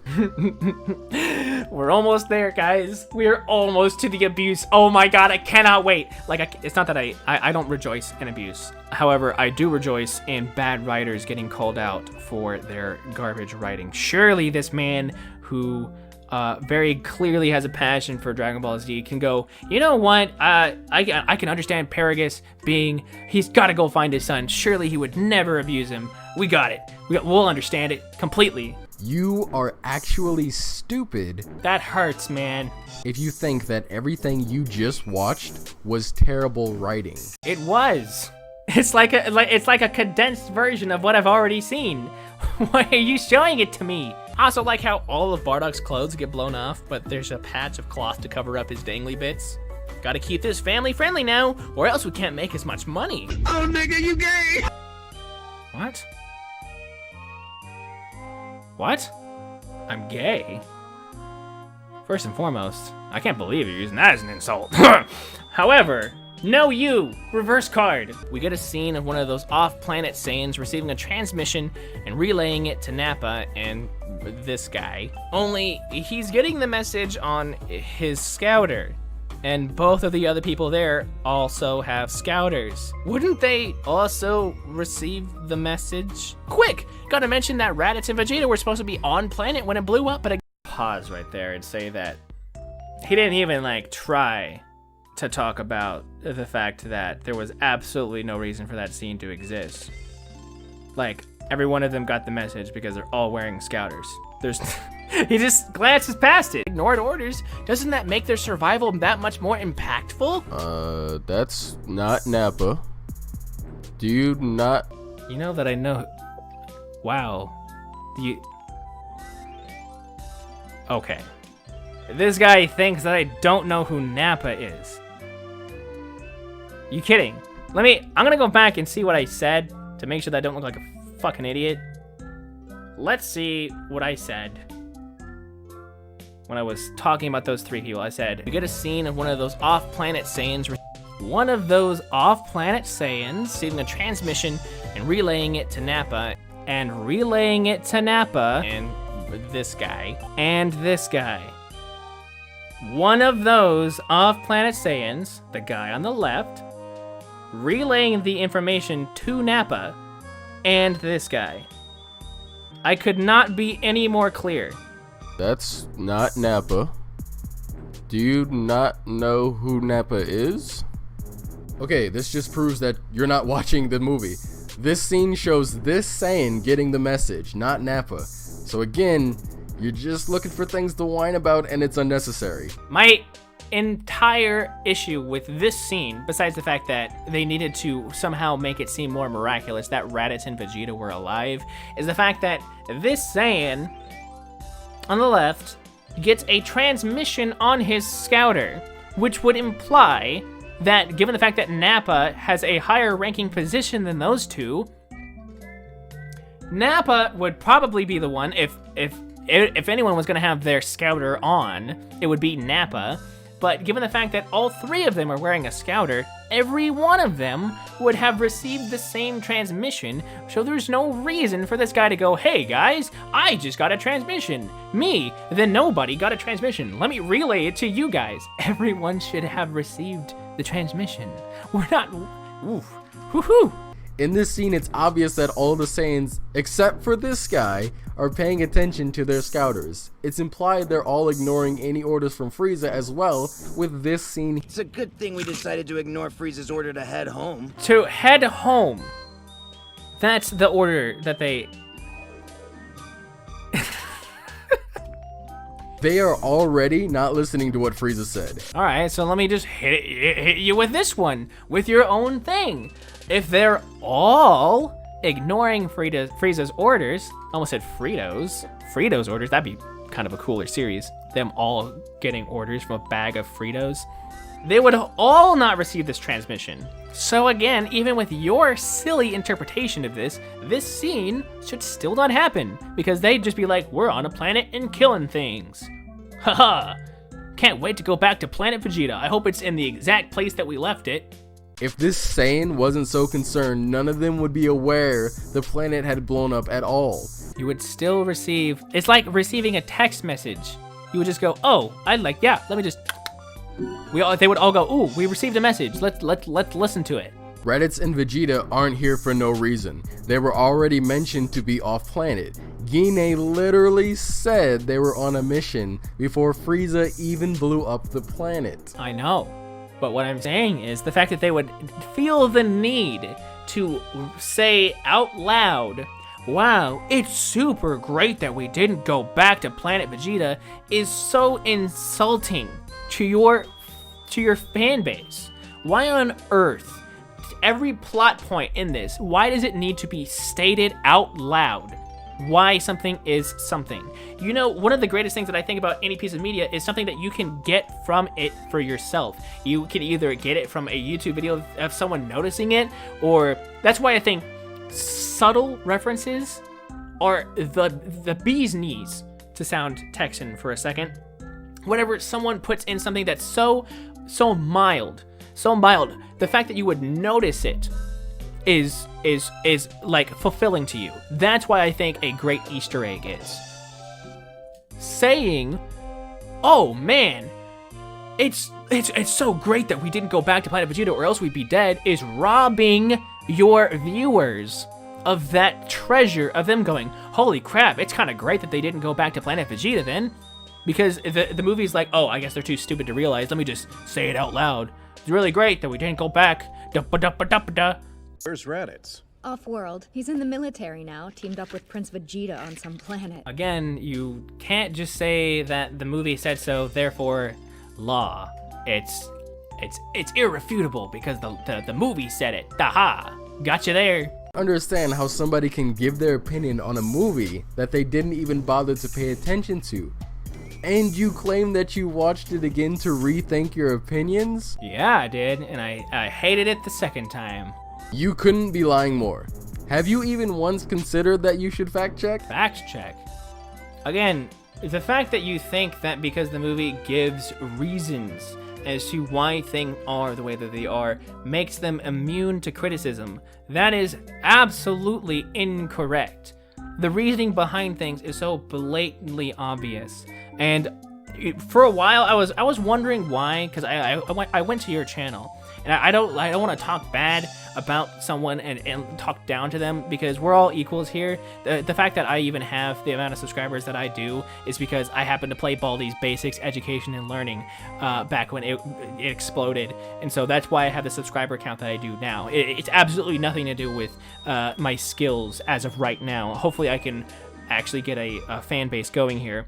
But I looked at your channel like you did mine, and I was looking at all of your videos and how few subscribers that you had, and all I was thinking was, someone that's this outspoken. I didn't watch your videos all the way through. I kind of like listened to your intros because I wanted to savor this moment. I wanted to savor this video and really take in your entire personality without like kind of going behind your back and going, oh, okay, this is the kind of person he is, I'm gonna prejudge you. I didn't want to do that. I wanted to get everything about you from this video. And when I was looking through everything, I was thinking, how can a guy that has at least 1.5 thousand views on a video, how can he have so few subscribers? I mean, yeah, you've only got like 6 videos, and you haven't uploaded in, I think, 2 years, but still something that's at the very least talking about Sonic. You would think that would get some sort of some sort of feedback. And it's now that I'm watching this video of yours where it's clear that whenever you talk about debating people, it's almost as if you think that debating is simply saying, I don't like your opinion, you're stupid, and here's why you're stupid. And you keep on giving these reasons, but none of them make any sense. I understand why movies are the way that they are. Right now I'm creating another movie review about A Quiet Place, and I cannot wait to see the reaction to that, because everything in that movie is just an absolute nonsense. Everything that happened in there is absolutely ridiculous. And I understand why things happen. I understand why things need to happen in a movie to make other things happen. It's like a domino effect. I know why. Good writing is whenever a writer can make those dominoes fall in a believable way. Whenever I'm watching characters dance around on the screen, I'm not going, yes, this is the great thing. I'm always asking questions. I'm always asking why the characters are there, what the writer's thinking, why everything's happening. That's what anyone should do when they're watching a movie. And seeing the way that you're analyzing things as if this movie, because it says so, therefore it is. Gandhi. That to me shows how shallow your thinking is. I really recommend that you take a second glance at some of the things that I say. You spoke also of how you thought that it was kind of odd that you thought that I would be open to having my opinion. challenged, and I'm always open. I really caution you to also have an open mind. Always ask whenever you say something, I could be wrong. Should I double check that? And I'm not saying that what you believe is wrong. What I am saying, though, is that you're wrong about this, bud. Holy crap, I apologize for the length of this video. It's just kind of like something that you listen to on a plane trip or something. Let's continue. Gotta mention Vegeta's brother, because that's important. You remember Super, when they introduced that? Do you remember Vegeta's brother? Anyone? Vegeta's brother Tarbell was introduced 7 years prior to Dragon Ball Super, in a movie called Yo Son Goku and His Friends Return. His inclusion was not canon and his existence was up in the air. But then they made it canon in this movie, so I don't know why you're saying that. He was mentioned in the movie Battle of the Gods. Now, due to this movie, Tarbell's existence is canon, but it's not clear what Tarbell is doing or if he's even alive at this point. You're not a diehard Dragon Ball fan, and as I'm going to show later in the video, you have probably never actually watched Dragon Ball past seeing it come on every now and again as a kid. Ooh, hoo hoo hoo. I can't wait to see how you can prove that, because I can prove without a shadow of a doubt that I have seen all of Dragon Ball Z. I've stated before that I haven't watched all of Dragon Ball or Dragon Ball Super, but I can't wait to see how you prove that. You have more than likely gotten everything you know about the show from the games, while going off what you remember seeing rather than what you know happened in the show. Again, I feel like I'm beating a dead horse here. Let's put a different spin on it, okay? There was a comment that I received. I hesitate to try to find it because there's a lot of comments. I'd have to do a lot of digging, but there was someone who commented on the video, and they whenever I had said everything in the video, they said, there's no way this is your real opinion. Come on, just tell me you're trolling. It's almost like you can't accept the fact that someone watched something that you like or even love. From what you're saying, it sounds like you love this, which is fine. Just hearing the fact that you can't stand someone refusing to like it, it's like it's just a malfunction. And I've encountered a lot of people like you. You're a dime a dozen. I'm having a hard time believing that you even watched Team 4 Star's Dragon Ball. I don't necessarily care if you believe it or not, man. What do you mean? Like, do I need to get it tattooed on me? Do I need to show you my YouTube watch history? Would you believe that? Maybe I asked for my friend's account, and they watched all of it, and they were like, okay, here's all the highlights, because very clearly I couldn't have possibly done any of my own research or come to my own conclusion. It's only just a hate boner that I have for the series, and I just hate Dragon Ball Z from the bottoms of my heart, and I can't wait to see Akira Toriyama get torn down and Funimation just go up in flames. That's what I'm truly coming from.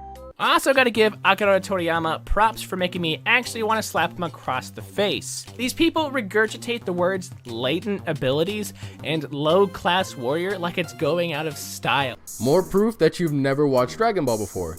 In the Saiyan Saga, Raditz, Nappa, and Vegeta all use these words. I know that they do.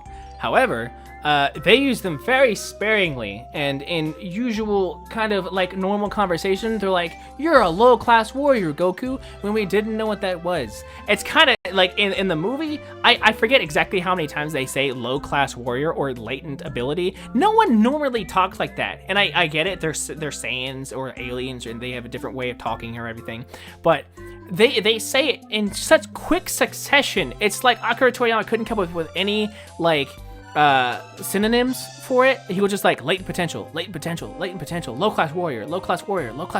You could have like easily replaced any of those with scum. Maybe it's a bad translation job. It could easily be that, but that was my gripe with it, is that they kept saying it so often. It was like, what are you guys getting at?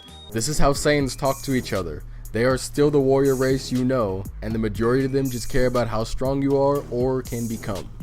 Congratulations, you've just complained about something you wanted. I'm not. I'm a fan of the terminology. I get it. You can say latent potential and you can say low class warrior. Those have places in normal conversation. But like I said, in the first 25 minutes, they say it in like 5 times.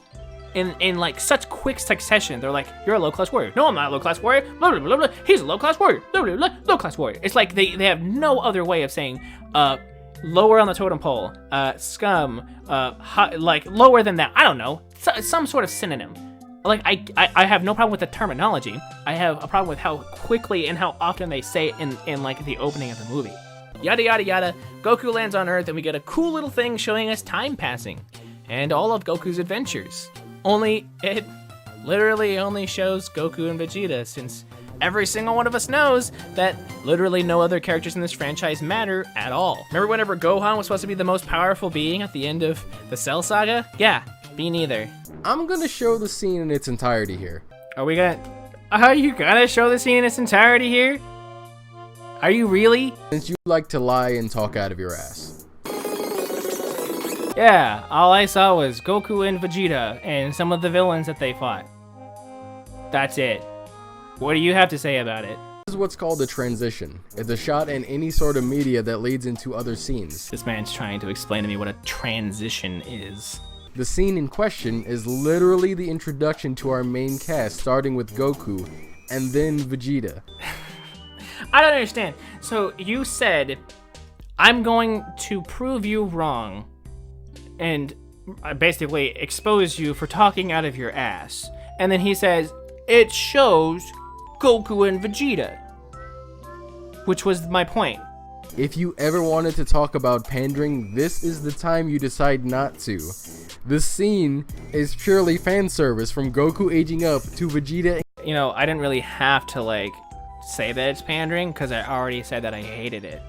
Like the fact that, like, if they were gonna do that scene, they needed to show like a whole lot of things, like maybe Kid Goku fighting Tien, maybe him and Krillin meeting for the first time, maybe him meeting what's his face for the first time, the Turtle Hermit, whatever his name is. God, why do I have wow, I have forgotten his name. I already criticized the scene. I could just add on pandering, but at that point I had said pandering so much that it was already getting annoying to me. See, low-class warrior being said 4 times in a row is enough for me to go, oh, that's annoying. And so even I can self-censor myself because I have said pandering so often already in the video. Goku sparring with each other. This scene is used to hype the viewers up and make you feel that sense of awe as we swap to modern day. Yeah, you could have easily made the scene just them sparring, but for some reason you added all of the extra stuff. And so, in my opinion, you did it wrong. If you're going to show Goku and Vegeta's adventures, you should have started from the very beginning, because that's what it's supposed to do. That's what that scene's for. You're supposed to go, oh yeah, I remember all these good times, which of course is pandering. But I can't say that now because here we are. You ignore that they have shown every villain of Dragon Ball Z. Even after your second viewing, somehow these pictures are moving too fast for you. You know that I know that I'm saying none of Goku's friends. I'm sorry that I didn't have to like specify that. I know that it showed some of the people that Goku and Vegeta fought. Because obviously you can't just show pictures of Goku and Vegeta sliding behind them as they fight, because you'd be like, are you really not gonna like mention anyone that Goku and Vegeta fought? Like, I get that. I saw Cell, I saw Frieza. I was referring to any of Goku and Vegeta's friends. That was my critique. I'm sorry that I didn't specify none of Goku's friends. You now have the ability to pause it to process what you're thinking of. As do you, and yet... Every villain is in the background of this 4 to 5 second scene, starting with Raditz and ending with Super Boo. Now here's the funny thing, you get mad at me for nitpicking, and I have no problem with nitpicking. I find nitpicking to be kind of like fun. Like, you can really tease someone when you start nitpicking things. Usually I just do it to poke fun at people when you're like, stop tearing down something that I like. And I'll even do it to myself. Like, I'll be like, oh, I can't believe that his eye looks like that, or something like that, or his hair shouldn't be that tall. That's ridiculous. You know, I think that is funny. But if you're gonna get mad at me for nitpicking, then you, sir, are quite the black kettle, so to speak. Black pot. That's the term. Somehow you managed to criticize this scene. Nothing happening here is worth criticizing. To you? You're just whining in an attempt to get people on your side. In an attempt to get people on my side. You know, not a whole lot of people like being around someone who complains 100% of the time. I didn't really expect making a video about a movie with a fan base that's as passionate and as childish as Dragon Ball.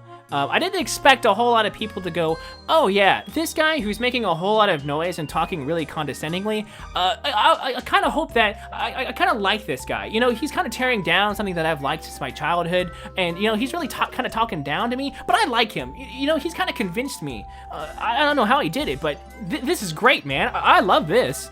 Here, I'll criticize like you are real quick so you can understand. Ooh, can't wait. Aw man, here's the nostalgia scene that they have to put in every movie that overviews the excessively long series as a whole in quick succession. Look, there's Goku fighting Vegeta. You can't tell that it's Dragon Ball unless they're fighting in it, guys. Now, you had me in the first half. That was actually pretty good. You make a good critic if you started copying me. The second part, however, I have no problem with Goku and Vegeta sparring. I mean, I have a problem with it later on in my review, but them sparring in the middle of the ocean, I think it's a great opening scene, because they're like, hoo-hoo! It's like the openings of the Pokemon movies. I love the Pokemon movies. I kind of made fun of the one Pokemon movie about Ash being the chosen one, but the Pokemon movies, in my opinion, are some of the greatest anime movies ever. They're so beautiful. Their openings are so cinematic, and just being part, like, it just gets you in. I love when they start with a Pokemon battle, like the Pokemon Forever. Whenever they just start with that Pokemon battle, and it's just like, yeah, it's a Pokemon battle that you've seen 100 million times, but you're like, oh yeah, this is a movie, and we're in a battle. Time to set the scene. Hell yeah. I have no problem with this scene. For now. Look, Goku's wearing his dangly strings that he had in the early sagas of Dragon Ball Z. I can't believe they're pandering to the fans like this. Damn, he noticed that? I didn't even notice that. Is Vegeta wearing an outfit like the one he wore in the Buu saga? Man, you gotta cash in on that nostalgia money, guys. You know, people can be in clothes. Like, I wouldn't even, like, have hated it if they still had, like, I think they actually have the tattoo that Whis put on their gi, I think? I have no problem with that, because it's continuity, man. Remember when Goku and Vegeta fought? Right, guys? Please subscribe for more of me talking out of my ass. Man, talking out of my ass. Yeah. Yeah, let's ignore how creative this transition actually is by pretending to hate it. And how creative? I can't show the full scene in motion. It's copyrighted material. I'm surprised you even got this video up without getting copyright struck. Granted, I didn't see any ads on it, but I doubt that you're actually a YouTube partner so far.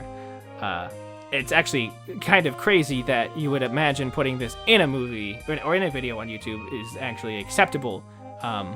That's kind of crazy. So anybody who was considering watching the movie will now think that it isn't just 3 seconds long, and instead will think that it just shows Goku and Vegeta fighting while history slowly flies about in the background. I'm pretty sure anybody that would want to watch this movie is gonna watch it regardless. I have a friend who, after watching this movie, I explained to him everything that I thought was wrong with it. He had not even seen it yet, and the first thing he said after I said everything was, "Hey, can you send me a link to that? That'd be kind of cool to see, because it was uploaded to YouTube. Can you send me a link to that?" Even if I said that to him, he still watched it, and that's fine. I have no problem with that. There's nothing that I can say that can dissuade someone from watching this by themselves if they want to. There's not like, I'm not gatekeeping this movie. I can tell you, I think that it sucks and that it's a bad representation of anime and it's garbage storytelling, but that's never, ever, ever gonna stop someone who truly wants to watch this movie for themselves from watching it. That is closed-minded, and it's people like you who think that people like me have like some sort of moral authority to do anything with whatever platform we have. All I'm doing is saying, I watched this movie, and I think that it sucks. That's all. You're in your 20s, man. How are you still acting like this? I'm in my 20s. How old are you? Because from what I can see, you're like 15, maybe. Goku's still doing that thing where he eats like his family's about to be executed, and the only way they won't die is if he eats a mountain made of food. They still do that stupid anime thing where someone accuses someone of something, and rather than keeping their cool and saying that they aren't gonna do whatever that thing is they're being accused of, they just act all nervous and run around the place while people get more and more suspicious. It's not like I'm actually trying to do it, baka. Some more indication that you haven't watched Dragon Ball Super. I've already stated that I didn't watch Dragon Ball Super. I mean, I said I took a look at Dragon Ball Super and then threw up because it was garbage. Before you even talk, I'm gonna pause you right there. Again, I'm sorry. This is my thing. I can say whatever I want. Again, if you guys just want to hear him talk completely uninhibited by me, by all means, in the description below. However, the reason that I brought up the whole anime cliche thing is that I'm sick and tired of anime cliches. Like I said earlier in this video, if I see one more anime guy trip on a girl and grab her boob, I am going to die. It is some of the most overdone, outrageously boring, and uncreative thing to do. I got into anime, and so like whenever I was getting into anime, all these anime cliches were like normal to me. Like I had never experienced it. It was kind of fun. I got to talk to people who were like, "Oh yeah, that's so fun, lol." But when I just happened to see it over and over and over and over and over and over again, like whenever you watch One Piece or Naruto, I don't know actually if Naruto eats that way, Goku, Toriko, fucking any like shonen protagonist, and they're like, oh, a mountain of food, ha ha ha, I'm gonna blah blah blah blah blah blah. It's so boring. Like what a hilarious character trait. I can't believe not every character does this, ha ha ha. Goku genuinely doesn't want to become a destroyer god. Oh wait, you didn't specify that's what the conversation was about. That has nothing to do with it. I'm upset at the anime cliche.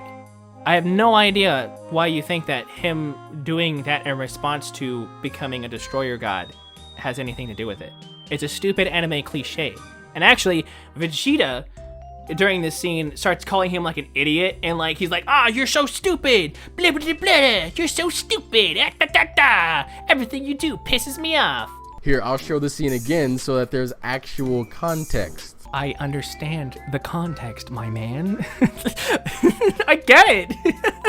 Vegeta mentioned something that irked me quite a bit. He mentioned that Frieza was alive now due to the events of the Tournament of Power and Akira Toriyama wanting to stir it up for no reason. And he says, you remember how much stronger Frieza was when he came back to Earth? What happens when he achieves a newer form? Ladies and gentlemen, this is the issue with the power scaling in Dragon Ball. You cannot and will not be able to achieve anything unless you A, are recently introduced, B, absorb something, C, do a mythical training program, or D, create a new form for the sole purpose of differentiating each of your action figures from each other. See, this one's Toy Bonnie, but this one's Nightmare Bonnie. They're different, but you gotta buy both. This is a valid argument that everyone brings up in the show, but for the sake of what you're referring to here, Frieza uses forms to suppress his full power and has always done this. Now, I'm gonna pause right there, and I'm gonna take one for the team. We got it. He agreed with us.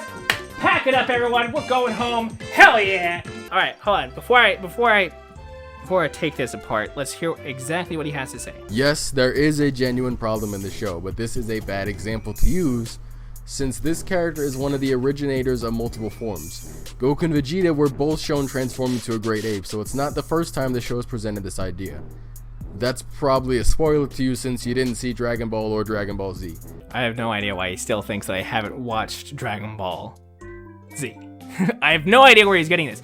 Okay, the issue that I have, I listed off four things, and thank God he actually agreed with that, because I was actually like gearing up to like either leave the room or go find this man and talk to him and see how he's doing.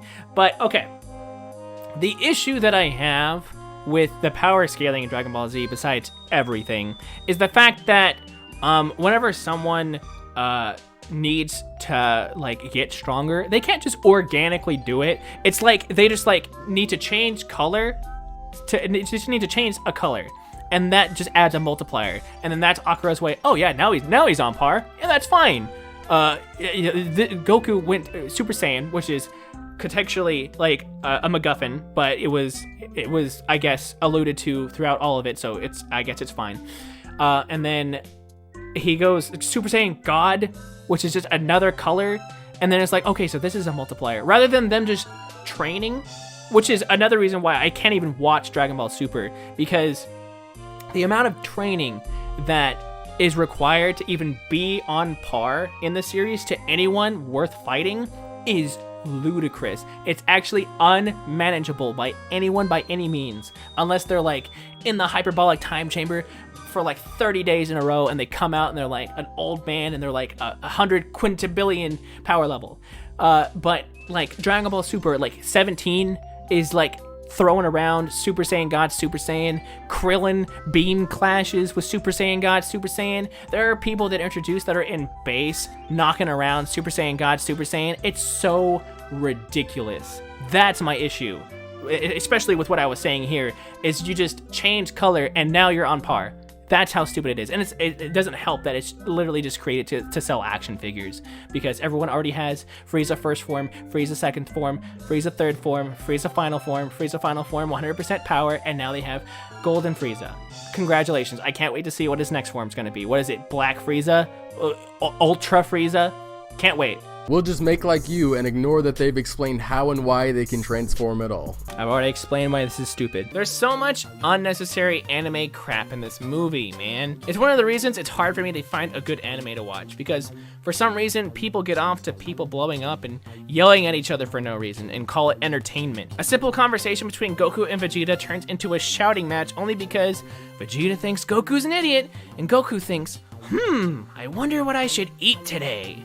I too complained about anime having anime things in the anime movie that I am watching about an anime that is made in Japan where anime is made. Again, anime cliches are what ruin an anime. And you can have anime cliches and then be normal. Like, no one's gonna deny that a good yandere is, like, wonderful, or a tsundere, or, like, you know, whatever. Easily identifiable character traits are what make anime anime. Anime is... you take normal things and you like crank them up to 11, and that's fine. I like them, especially in slice of life anime. I think that's where they shine the best. Obviously Lucky Star comes to mind, where it's just hilariously all over the place. Whenever someone just pulls an anime cliche out of their ass and tries to pass it off as comedy, when I've seen the exact same scene happen a million times, it really just boils down to me not wanting to watch it. That's why I have an issue with it.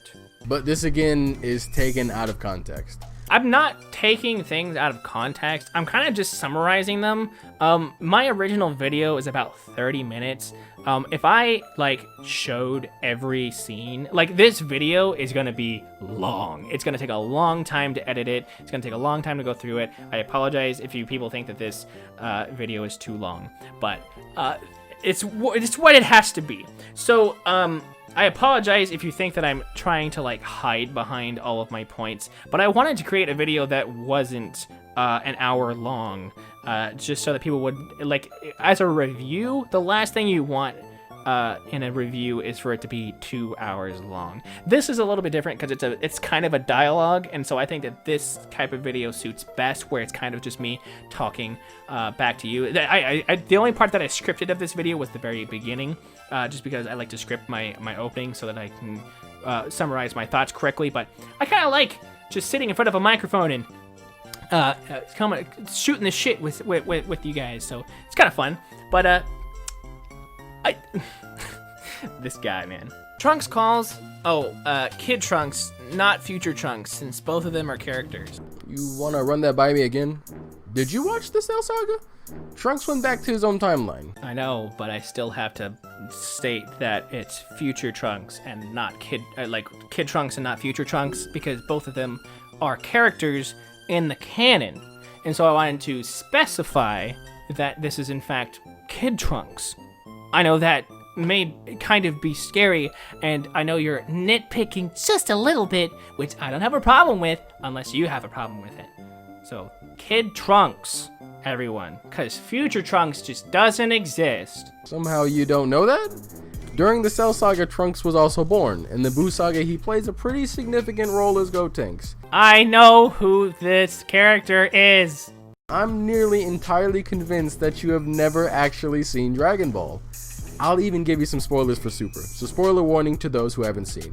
In the Goku Black Saga, Future Trunks returns. Actually, I'm gonna give you guys some spoilers, so if you don't want the Trunks arc or whatever, the Goku Black arc, because the best thing they could come up with was Goku but evil, is so this Black Goku gets like fuses with one of like a Kai. I haven't actually like figured out all the details, and then they become like this like world-ending monstrosity.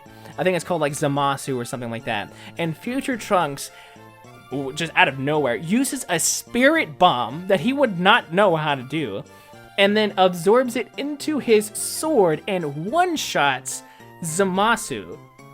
After Zamasu was strong enough to beat Vegito, or Gogeta, whichever one of them, it was a combination of both, and he was able to defeat an opponent that Vegito couldn't. That's ridiculous. He leaves again to another timeline. So no, he's not in this movie either. I know, that's why I specified. Are you somehow confused that there's a present and future Trunks? That's why I said Kid Trunks. Please actually watch the show. Please actually listen to my review. Just once. Just once. All the way through. All the way through. The Dragon Balls got stolen, and they were literally just on a pillow next to a window with no security whatsoever. Vegeta says that the place needs better security, not thinking that anyone with a power level above 500 can tank missiles point blank and move at the speed of light. If only there were a place that was guarded by super powerful beings who were always on the lookout and knew the importance of the Dragon Balls so as not to allow them to be taken without a fight, were able to telepathically alert any of the Z fighters if they happen to be in danger. You had me with this one. I was fully on board with this because it is very contrived as to what the Dragon Balls are doing there. It's just for comedy, so I'm not as bothered as you about it. It's just for comedy, guys. The entire plot of this movie is just for comedy. So you're supposed to laugh whenever Goku and Vegeta are about to die. It's for comedy. Why aren't you laughing? But then you had to say that the Dragon Balls should be held at Kami's lookout? Yeah, I did. Because Piccolo's there. And he can, like, telepathically communicate with fucking anyone on the planet. Not to mention that Dende's there, who probably can do the exact same thing. You don't think even a little bit of security is worth it over someone's front office? So I'm aware you haven't actually watched Z, but now I know you haven't seen Dragon Ball. Let me give you a quick rundown of how the Dragon Balls work. This man is going to explain to me how one of the most popular and well-known items in fiction, one of the most simplistic items in fiction, works. This is what I have to deal with. Anybody can find them. And after you gather all 7, you can summon Shenron. Then you can have your wish granted. Or wishes, as it becomes in Z. And then these things are scattered throughout Earth, and they turn to stone until they restore themselves. Then they wait for anybody to go and search for them. This is how they've always been. They do not keep them stored anywhere. You are incorrect. There have been several times where they've held on to the Dragon Balls. And most of the time, the reason why we see them automatically being used is because usually whenever they collect the Dragon Balls, they usually have a wish on hand. One of the things that I think is so great about the opening of Dragon Ball GT, and this is like one of the few times that I'll actually say that Dragon Ball GT did anything, is that they actually had some Dragon Balls on hand. Granted, the Dragon Balls were very, very bad, and the fact that someone was able to sneak in there kind of defeats my point a little bit, but Piccolo wasn't there, so, and I guess the Dragon Balls being stolen there was also played up for comedy's sake, so, you know, I guess at the very least it's consistent. Am I right, guys? Goku thinks that there's no point in immortality, since if you can't die and just keep losing, then there's a negative side effect to that. But if the Android Saga has taught me anything, is that you can't run out of energy, and your opponent can, you win by default. I'm not sure how either of these two numbskulls think that this is a possibility. Okay, so somehow you're a diehard fan of Dragon Ball, but you don't understand Goku's character. No, I understand Goku's character. I understand that he has a personal stance against it. What I'm kind of pointing out is that despite Goku being a tactical genius and having to keep the planet from dying and overall having to sacrifice himself multiple times, you'd think being the protector of the planet and being immortal and being able to use your Saiyan ability to get stronger from coming near death, you'd think with all of that combination, he'd be the perfect defender. I get it. During the Cell Saga, he was trying to pass the mantle on to Gohan, but that didn't work. As a matter of fact, if the Buu Saga, I mean, as shit as that saga was, if Goku had failed there, despite the fact that he was already dead, if Goku had failed there, the entire galaxy would have been fucked. The entire galaxy would have been fucked. And all of that could have been pretty much easily remedied by any of them at any point saying, oh, Shenron, please make Goku immortal. All right, we win. I mean, the entire world may blow up at some point, or, hey man, if you're that bad, just wish for Piccolo or Dende to be immortal so that if worse comes to worse, they can always stay alive and keep the Dragon Balls there forever. I don't give a shit about Goku's character. He's supposed to be a tactical genius and a whiz at fighting, but he doesn't see any sort of benefit to being unable to die. I get the spirit of it, I get the competition, I get the thrill, but you're saying that he doesn't see any benefit to being immortal. That's ridiculous. He wants to win. He likes winning. He likes fighting strong people so that he can get stronger and win some more. Goku loves to fight, and he loves to fight people stronger than him. A great personality trait, certainly hasn't backfired, and a great personality trait that could synergize very well with immortality. If Goku is immortal, he has no reason to keep getting stronger. Yeah, he does, because apparently he's just like this gigantic target that the strongest people on the planet decide, oh, you know what? That guy, that easygoing guy over there, I want to ruin his day. I want to kill everyone near him. If he's immortal, there's literally, oh my god, it's so hard to explain things to you because it's like talking to a child. Goku likes having challenges. Goku is a Saiyan. They're a warrior race. They enjoy fighting.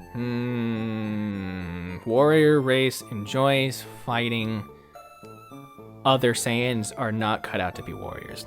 I don't know about that, man. Not to mention that without a Zenkai boost, Saiyans lose one of the pros to their own race. You know you can be near death and be immortal. Like, just get the shit knocked out of you and then just not die from it. That's what immortality is. Immortality is not invulnerability. It's whenever they heal from injuries. If you go to the movie that involved Garlic Jr., as non-canon as that it probably is, he actually ended up wishing for immortality.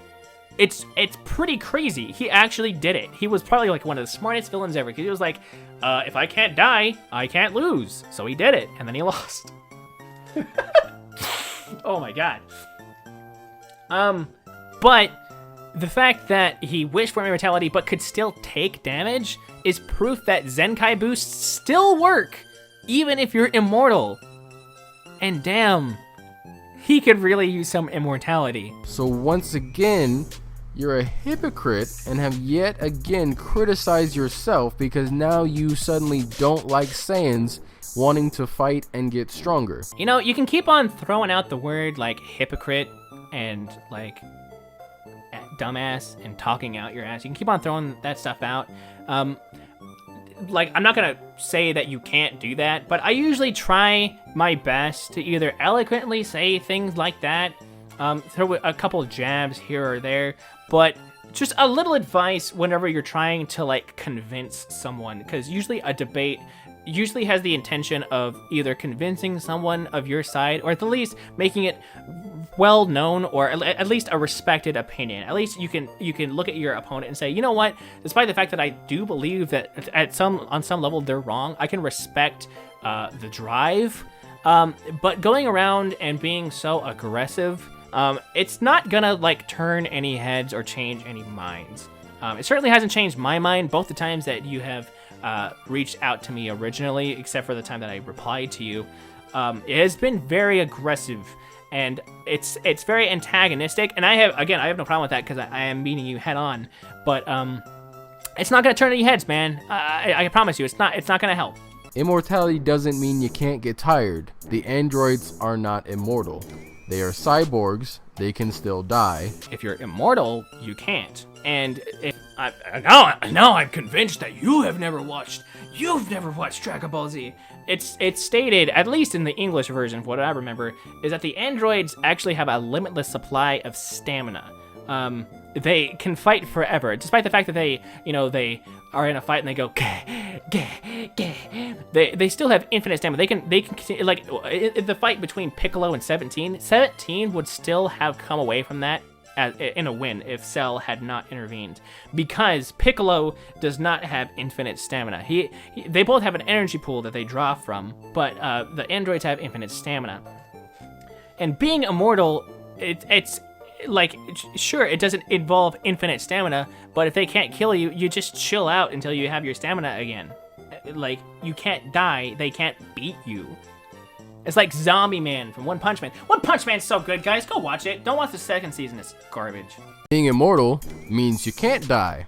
It does not mean you can't get tired. That's kind of like the point, especially with the point that I'm trying to make. Zenkai boosts work, and that's kind of what you want. You want to tire yourself out. You want to get to the point where you're like really beat up so that you can get the Zenkai boost. That's kind of the point of the immortality with Goku.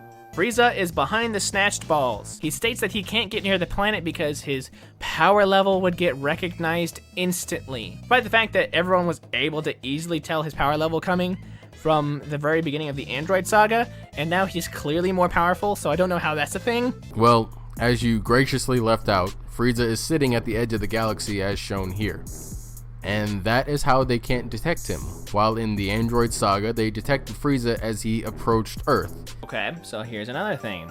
Frieza, they could easily tell Frieza was close by because he had like a power level of like, I don't know, like 10, 15 million. At this point, Frieza's like really high up there. We're talking golden Frieza levels, and Goku and Vegeta are gonna be on high alert because Frieza's free.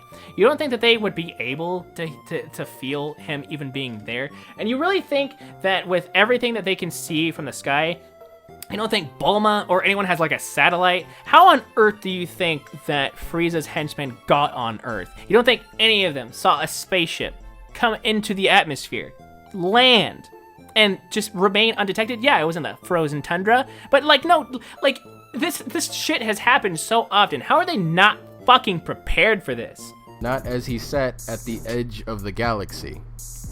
But you don't understand things in movies unless they're directly told to you. I think it's actually the opposite. I think you only understand things in movies if they're directly told to you, and I think that's a personality quirk that we do not share. And if they are directly told to you, you'll say it's stupid because you want to complain. You know, I don't always want to complain. If there's anything that I've ever wanted in my life, it's to be wrong. Usually whenever I have like this super strong opinion that makes me want to put down something, there's nothing I want more than to be disproven. There's nothing more that I want for someone to go, actually, if you look at it this way, it's not that bad. And for it to be convincing enough for me to go, you know what? Actually, I can dig that. I can look at it that way. Thanks. There's nothing I want more to be wrong. You know, I actually do like things, right? Like, I don't just sit here and everything that is ever put in front of me, I'm like, no, this is gross. This is disgusting. It's not that way. Also, Chilai is hot. Waifu bait. Chilai here only exists for people to fan cream themselves over nothing. I don't recall seeing anyone that looked like this in literally any other part of Dragon Ball Z, when it wasn't imperative that a beautiful girl exists for young boys to froth over. Say again? I don't recall seeing anyone that looked like this. I don't recall anyone. Yeah, let me say it again. Let me say it again for those in the back. I'm pretty sure it didn't exist anywhere else when the intention wasn't meant for young boys to froth over.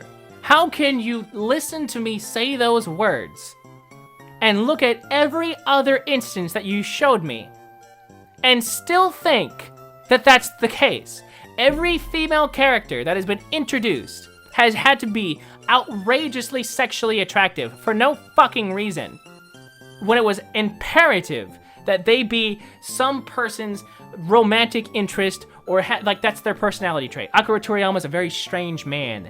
In literally any other part of Dragon Ball Z. Damn, it's almost like all of these things that you're bringing are proving my point. What'd you say? When it wasn't imperative that a beautiful girl exists for young boys to froth. Yeah. Yes. I'm assuming you're getting it. I'm assuming you're like, yes, I get it. You know what, Connor? You're right. You have got it.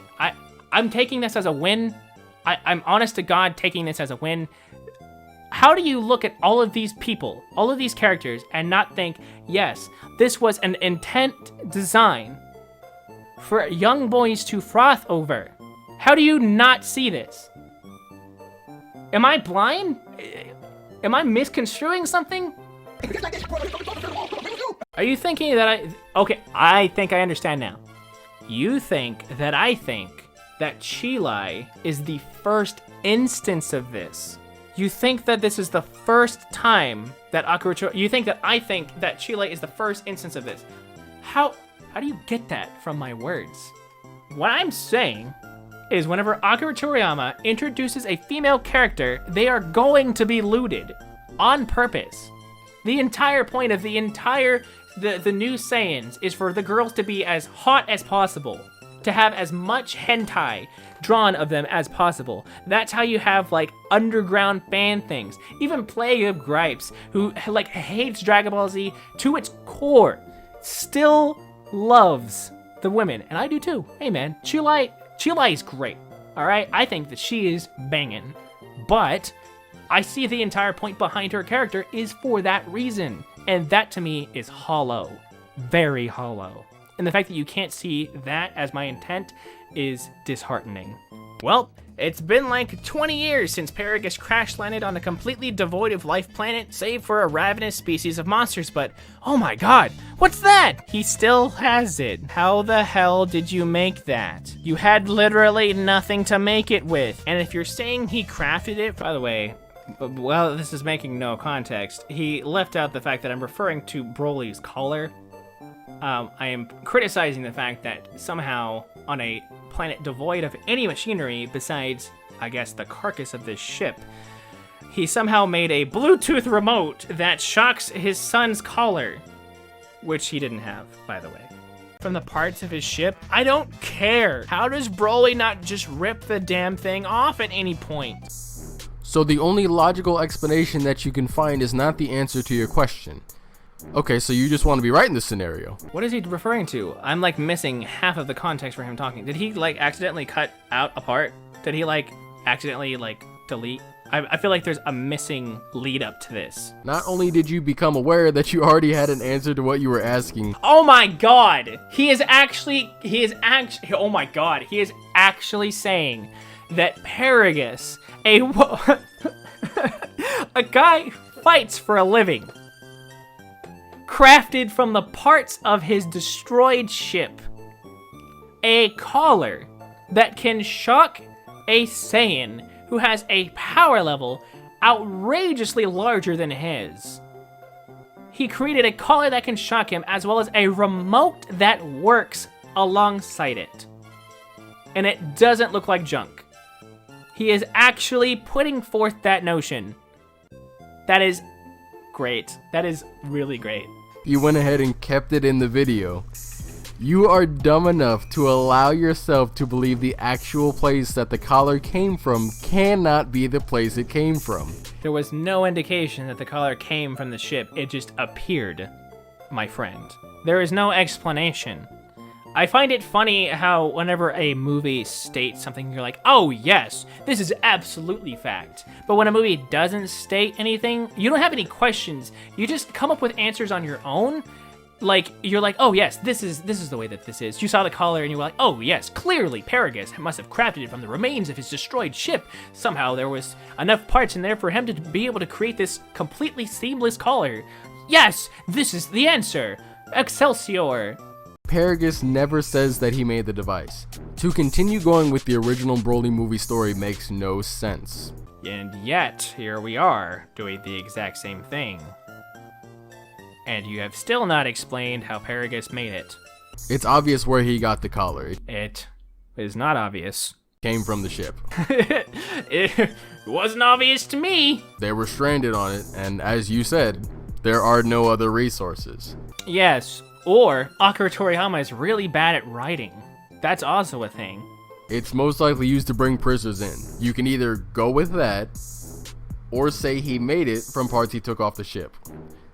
Broly doesn't break the device because his father placed it on him. Yes.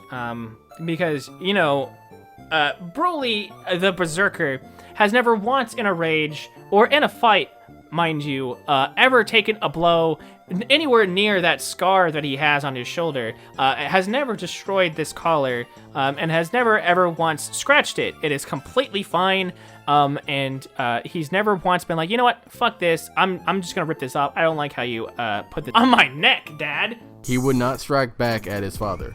On top of this, do you really think that Paragus would just go to sleep before Broly does? He has this guy restrained for a reason. He doesn't trust his own son, and they make that abundantly clear. So you say that the movie is not going to do the exact same things as the previous Broly, and yet you just explained the plot of the original Broly.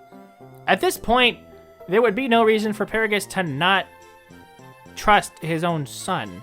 You also think that Paragus doesn't sleep at all? How does he go to sleep after Broly and wake up before Broly? How does that happen?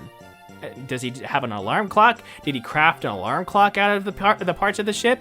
Any sort of machines whatsoever that you see from now on have been crafted from that man's ship. I promise you. It's an explanation. It works, I promise. So Paragus and Broly get accepted into Frieza's forces, and Frieza tells Paragus that Planet Vegeta was destroyed, to which Paragus states that he doesn't feel any remorse for the event happening. Frieza then replies, "Is that because you never got your revenge?"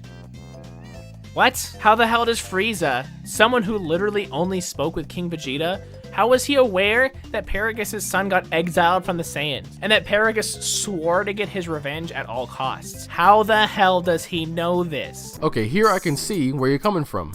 This is valid criticism. Ooh, guys, pop open the champagne. Oh my god, let's get some confetti. Oh my god, we got another one. We got round 2, baby. Round 2, baby. We got it, dude. Holy shit. Oh my god, I got some praise from this guy. Thank you, Kobe. Thank you. Toby? Shit, I forgot your name. Frieza is a cunning character in the show. Judging by how Paragus says he doesn't mourn for the loss of his planet, added with the fact that he was stranded on a planet and nobody came to help him for 40 years. Frieza finds it likely the Saiyans abandoned him. So he's gonna come up with an explanation anyway. So close. Even further, Frieza recognizes the old armor that he's wearing. It is his army after all, so he can tell they've been on the planet for a very long time. Whether or not this was just a good guess or an accurate assumption is up to you, but otherwise it's valid criticism. Alright, I'll take it. You know what? I'm just gonna clip that. I'm gonna find some way to frame audio. This is valid criticism. Oh my god, it's so good. Oop, gotta quickly drop that the pelt around Broly's waist is super special, and then clam up real fast so people wonder what the story behind it is. I'm not sure what's wrong with the scene making you want to hear more about a subject. It's kind of like, imagine like an ad that shows up while you're trying to watch a YouTube video. And it's like, don't you want to know what happens in this brand new Blumhouse Productions horror movie? Oh my god, this is so crazy. You guys gotta get your ticket right now. This is so important. We're not gonna tell you, but we're gonna tell you just enough to get you interested. You don't see how like manipulative that is? How blatantly like hollow it is? It's like, we have a mystery, but we won't tell you. I know storytelling works off of a mystery box idea. Five Nights at Freddy's, oh my god, it lived off of that, all right? But this is just like dangling a carrot and going, hey, you gotta be quicker than that. Literally part of his backstory, like, what? Bro, why are you criticizing my favorite character? Leave him alone, man. Can he not have any semblance of character at all? Not when it's forced. Are you just upset that he's not the same Broly you used to know? A little bit. Is that where all this hate is coming from? I wouldn't say hate, just criticism. I don't really hate anything besides not wanting it to, like, exist. I guess you could call it hate. You know what?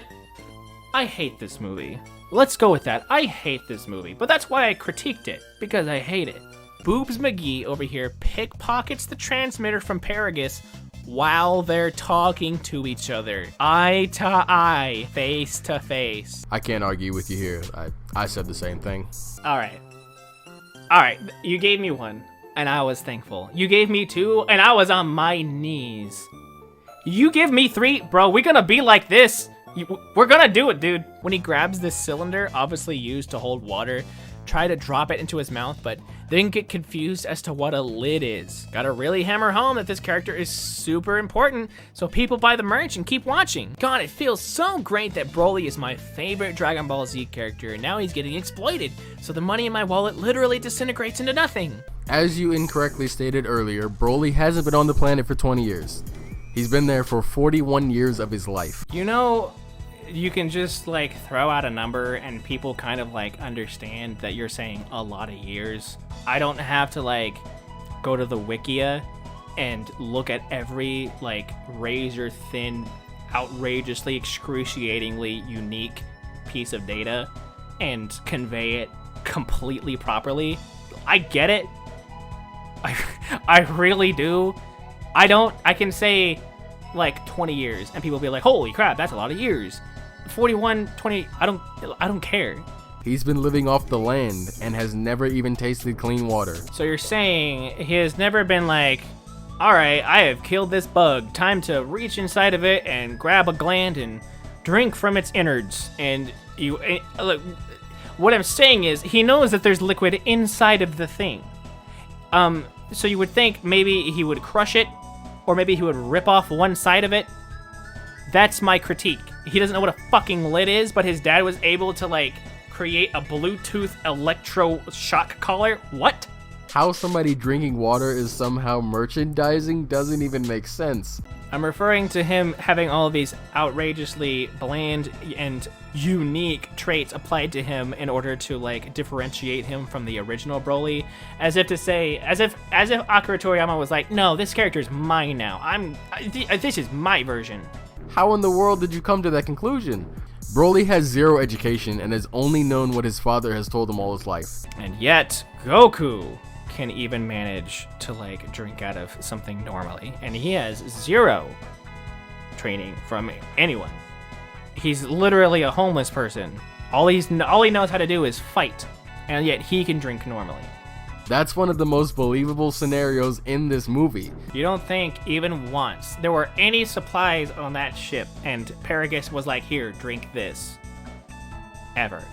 Broly immediately starts telling the story about the pelt, stating that it was from a monster that he befriended and was a training partner until Paragus shot its ear off with a gun. While normally quite a sad story, I just can't help but notice the lack of blood from a completely severed ear. Akira Toriyama starts, where's the stuff where you've explained the lack of blood? Clearly, the laser was from his ship, and the ship sucked up the blood. His own ego after telling the story by having his characters remark about how Broly is just so pure and naive, and that the story was the saddest thing they've ever heard in such a long time. So Japanese standards toward blood have dramatically changed. If you argue that it's stupid, then you don't have a problem with the movie, but Japanese media itself. Don't use this as a fault for the movie. Broly doesn't start talking about his fur out of nowhere. Okay, I'm gonna pause you right there, hold on. Their standards for blood have changed. No, they haven't. Marketing has always remained the same. I know the reason behind the lack of blood is so they can keep a lower rating to get as many people in the theater as possible. That's what that little quip was pointing at. I understand why there's no blood. I just wanted to point it out in a questioning manner to get people asking, why isn't there any blood? Is it a hollow reason because maybe they wanted to like make sure that kids could see it because for some reason blood is just a foreign concept. No American or Japanese child has ever seen blood. Again, One Punch Man has blood all over it, and it's one of the most popular anime ever. My Hero Academia has blood. There's like so much stuff out there right now that has blood in it, alright? The only reason this doesn't have blood in it is because kids would just not be allowed in. It's too graphic.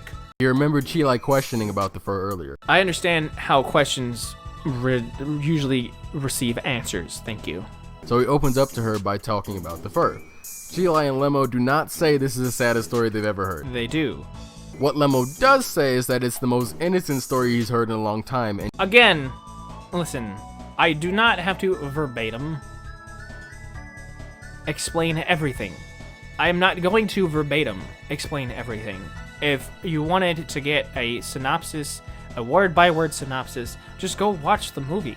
That's not what a critique is, alright? I can summarize. It's also at this point that the father figure being a really bad person pandering thing is happening. It seems like everything Paragus does is scrutinized almost immediately after he does it, and he feels that archetype that's trying to be culturally relevant a little too hard. I'm not saying you can't have characters that are this way, and that the problem of father figures today being lackluster individuals is readily apparent, but you can't just recycle a character and try to shove this stupid character arc in my face without me complaining. you praised the old movie and even insinuated how that writer was better than Akira Toriyama. Listen, man, a dog that has no legs is a better writer than Akira Toriyama. You'll probably be surprised to know that Paragus in that movie was just as much of a terrible father as he is here. I know that. However, I think if they wanted to write a better Paragus in this movie, they failed very, very badly. If anything, I wish Paragus had a better arc in this movie. I wish he had the, I'm so sorry I was a bad father to you, but I tried my best, I had no help, and we were stranded on a desert island. Give the guy a fucking break. Good God. Everything he does is immediately snubbed for no fucking reason, as if these two assholes have anything to say about anything that Paragus and Broly have been through. They've been stuck on a planet for 20 years. Oh my God. Yeah, there's gonna be a little bit of leeway emotionally. Sorry that I'm not the most available or doting father on the planet. I'm also a Saiyan. So you have to understand that maybe there's a little bit of give and take here. In fact, you brought up the device that he uses for Broly. I realize that Paragus in the original Broly is a actual bad person. He is a villain. He uses his son as a weapon, and that's it. All he sees Broly as is his revenge. If there was anything that I did not get from this movie about Paragus's character, is that his insane one-shot thing is that he just wants revenge on King Vegeta. If anything, he was the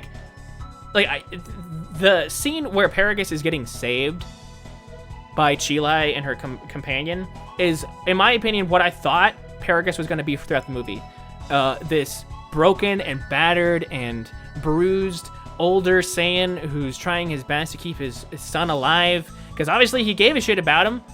It wasn't like he went to go get Broly to go get revenge on King Vegeta. He went to go get Broly because it was his son and he loved his son. And perhaps somewhere down the line, Broly could have defeated Frieza. And yeah, he had the hope for his entire race on the back of his shoulders. You don't think that Akira Toriyama could have written a gripping story about just Paragus being the main character? That would have been insane. And I would have not made my critique, because it would have been wonderful. But no, instead we got this. Paragus is such a bad dad. I can't believe he is trying to keep you alive by making you a hardened Saiyan on a planet where it's super hard to live. I can't believe, what an asshole. A character having a bad father is not an attempt at being culturally relevant. It totally is. If there's anything that I think is the most egregious thing nowadays is whenever people try to tackle mental health inappropriately. The first season of 13 Reasons Why comes to mind. I have never seen the series, but from the clips that I have seen, it's pretty heavy-handed. And all it is, hey, we're tackling this issue. Please praise us. I don't even understand your argument here. In both iterations of Broly, Paragus was not a good guy to his own son. Paragus was a bad person to his son in the original Broly. I'll give you that. I'm not arguing against that. But I am arguing against the fact that Paragus is a bad person to his son in this movie. there is no indication of that whatsoever, except for the shot collar, which is only a throwback to the original Broly movie because Akira Toriyama can't think for himself because he just lives off of patterns and recycling characters and the same old shtick that he's been doing for like God knows how long. When somebody shows that they literally shock their son like an animal, nobody is going to look at you like a good parent. Hey, man, there's only one instance of him shocking his son in this entire movie. And the only time that he does it is when, obviously, like, the scenario that's happening is unfortunate. I forget exactly what's happening, but one of Frieza's henchmen is, like, heckling them. But Broly kind of goes off the chain and starts to kill one of Frieza's henchmen, which is obviously a huge no-no, given the fact that you've just been rescued from it being in exile for God knows how long. And the last thing you want to do to your gracious host is kill one of their men. So he shocks Broly and tells him to stand down, because obviously they don't want to get shot off into the vacuum of space. How is that abuse? Every time Chilai tried to interact with Broly, Paragus was extremely rude. Extremely protective is what I would say. They don't know you. In this scene, Chilai is just trying to be friendly, but Paragus tells Broly not to talk to her. Then, in the next scene when Broly was just trying to protect her, she watches as Broly literally crumbles to his knees from how powerful the shot collar actually was. Yeah, the shot collar that's apparently powerful enough to drop a Saiyan with apparently like 1 million, if not more, power level with a simple electric shock from a small Saiyan ship. Incredible. Okay, I need to go back and see what exactly he skipped, because it seems like he skipped a lot of my review. I mean, I'm not expecting him to go over everything with a fine-tooth comb, but if I come across anything that's pretty egregious, I'll definitely put it in post. Oh, you know what? I'm gonna pause right here. You know what he skipped? Me making fun of the entire reason for Frieza showing up to try and grab the Dragon Balls. Yeah, the whole part about Frieza's wish being absolutely stupid. And the fact that it's like one huge joke that he wants to be like a couple centimeters taller. Yeah, he kind of cut that out. It's almost like he agreed with it. I mean, like, yeah, he has pointed out that he's agreed with me 3 separate times. Love you, boo. But it seems like, I don't know. I wouldn't call it him trying to hide anything. It's just something I'd like to point out. They literally see Frieza's men in the distance and still take their freaking time even walking up to them, despite the possibility that at any moment, they could wish for Frieza to be immortal, and every single one of them would be out of luck. Vegeta and Goku have no urgency when fighting Frieza because they're aware they are both stronger than him. Last time that they fought him, he almost won. And if he would have if he had a better grasp on the Golden Frieza form. I get that they have no urgency, but it's kind of a big deal when the tyrant of the universe could possibly be immortal. You might want to shake a leg. The two they're chasing are also Frieza's henchmen, so why would they even care? Because they could wish for it. I don't know. If they could do that thing where they summon Shenron and just everyone stands going. As a side note, most of Frieza's henchmen don't know how to properly use the Dragon Balls. Okay, so Frieza has seen one of these Shenron summonings before, so you would think that perhaps he may have a good enough memory to explain it. And even if they did, they don't know Frieza's wish. But Goku and Vegeta don't know that. Goku and Vegeta have no urgency when it comes to people they can just explode by looking at them because that's their characters. Goku doesn't even attack the henchman when he jumps on the ship. Sure looks like he's about to attack him. We're also over 50 minutes into a movie with a runtime of 1 hour and 40 minutes, and the only fighting has been Bardock dying, Paragus and a nobody shooting lasers at bugs, a quick sparring match between Goku and Vegeta, and nothing else. Amazing! So, you're upset that they're trying to tell a story? I'm upset that a Dragon Ball Z movie has so little fighting. If there's anything that I would credit the original movies for, is that a lot of them just had like some sort of tournament setting, some sort of fight to be like, ooh, yeah, we're in the Dragon Ball Z thing. All we got was a minor. Oh my God! He cut out the whole sparring near Bulma part. Holy shit! I literally started complaining about how Goku and Vegeta were like sparring right next to Bulma and it wasn't destroying her island, and he totally cut that out. What the fuck? Paragus, for some reason, still thinks that him choosing to stay on the deserted planet was Vegeta's fault, despite the fact that their ship breaking was an accident. And it was King Vegeta that sent Broly away. What was the point of this movie again? I'm sorry, but what are you even saying here? I'm saying that the whole vendetta against King Vegeta, yeah, sure, he could get pissed off that Broly got sent off to a crazy planet, but Paragus could have very easily just grabbed Broly and come back. All right? That's what I was pointing out. The ship breaking and then being stranded on the planet is a fucking mistake because Paragus rashly drove over to the planet without figuring out what it was and how to navigate it properly. Yeah, I know, it's crazy that mistakes can happen. Since Goku and Vegeta have arguably lived through fighting Frieza, Cell, Majin Buu, and whatever non-canon nonsensical being, and have a plethora of freebie forms to abuse, Broly, who has only fought insects and grass monsters, obviously keeps up with no problem. I'm not, okay, listen, I can't, he's literally, oh god. No, he's not. Look, watch the scene. I'm not gonna watch the scene. You can watch the scene for yourself. The fact that he takes even a single blow without immediately fucking getting caked on the ground is ridiculous. And then, yeah, eventually he does start throwing them around. It's ridiculous. So, as you can see, Vegeta is testing Broly. Then he realizes he's underestimating him as Broly quickly learns how Vegeta fights. Because that's important. You know, speed, stamina, power. I know how you fight.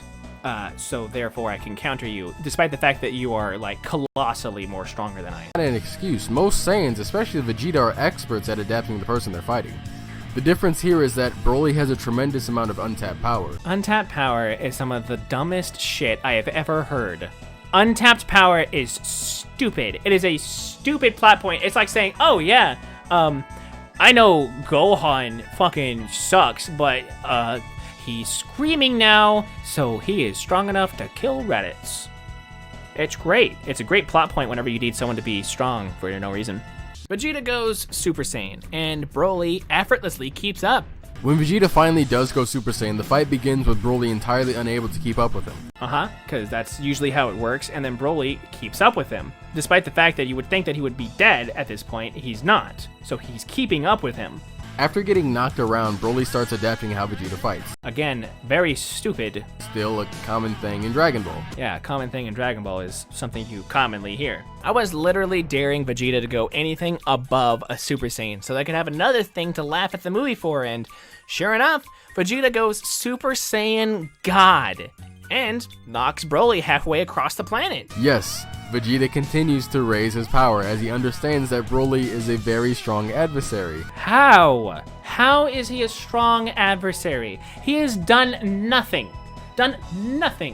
but fight insects and grass monsters who have a static power level. On what planet can you convince me that Broly, despite the fact that I can guarantee you he hasn't gotten any Zenkai boosts, because there's absolutely no way he's healed from anything except from normal healing. Like, Goku and Vegeta have gotten Zenkai boosts that have brought them from one Frieza form to another, and Broly has fought only grass monsters. What wound has Broly survived with no Senzu beans or healing salve has gotten him to the point where he can stand up against Vegeta and Super Saiyan God?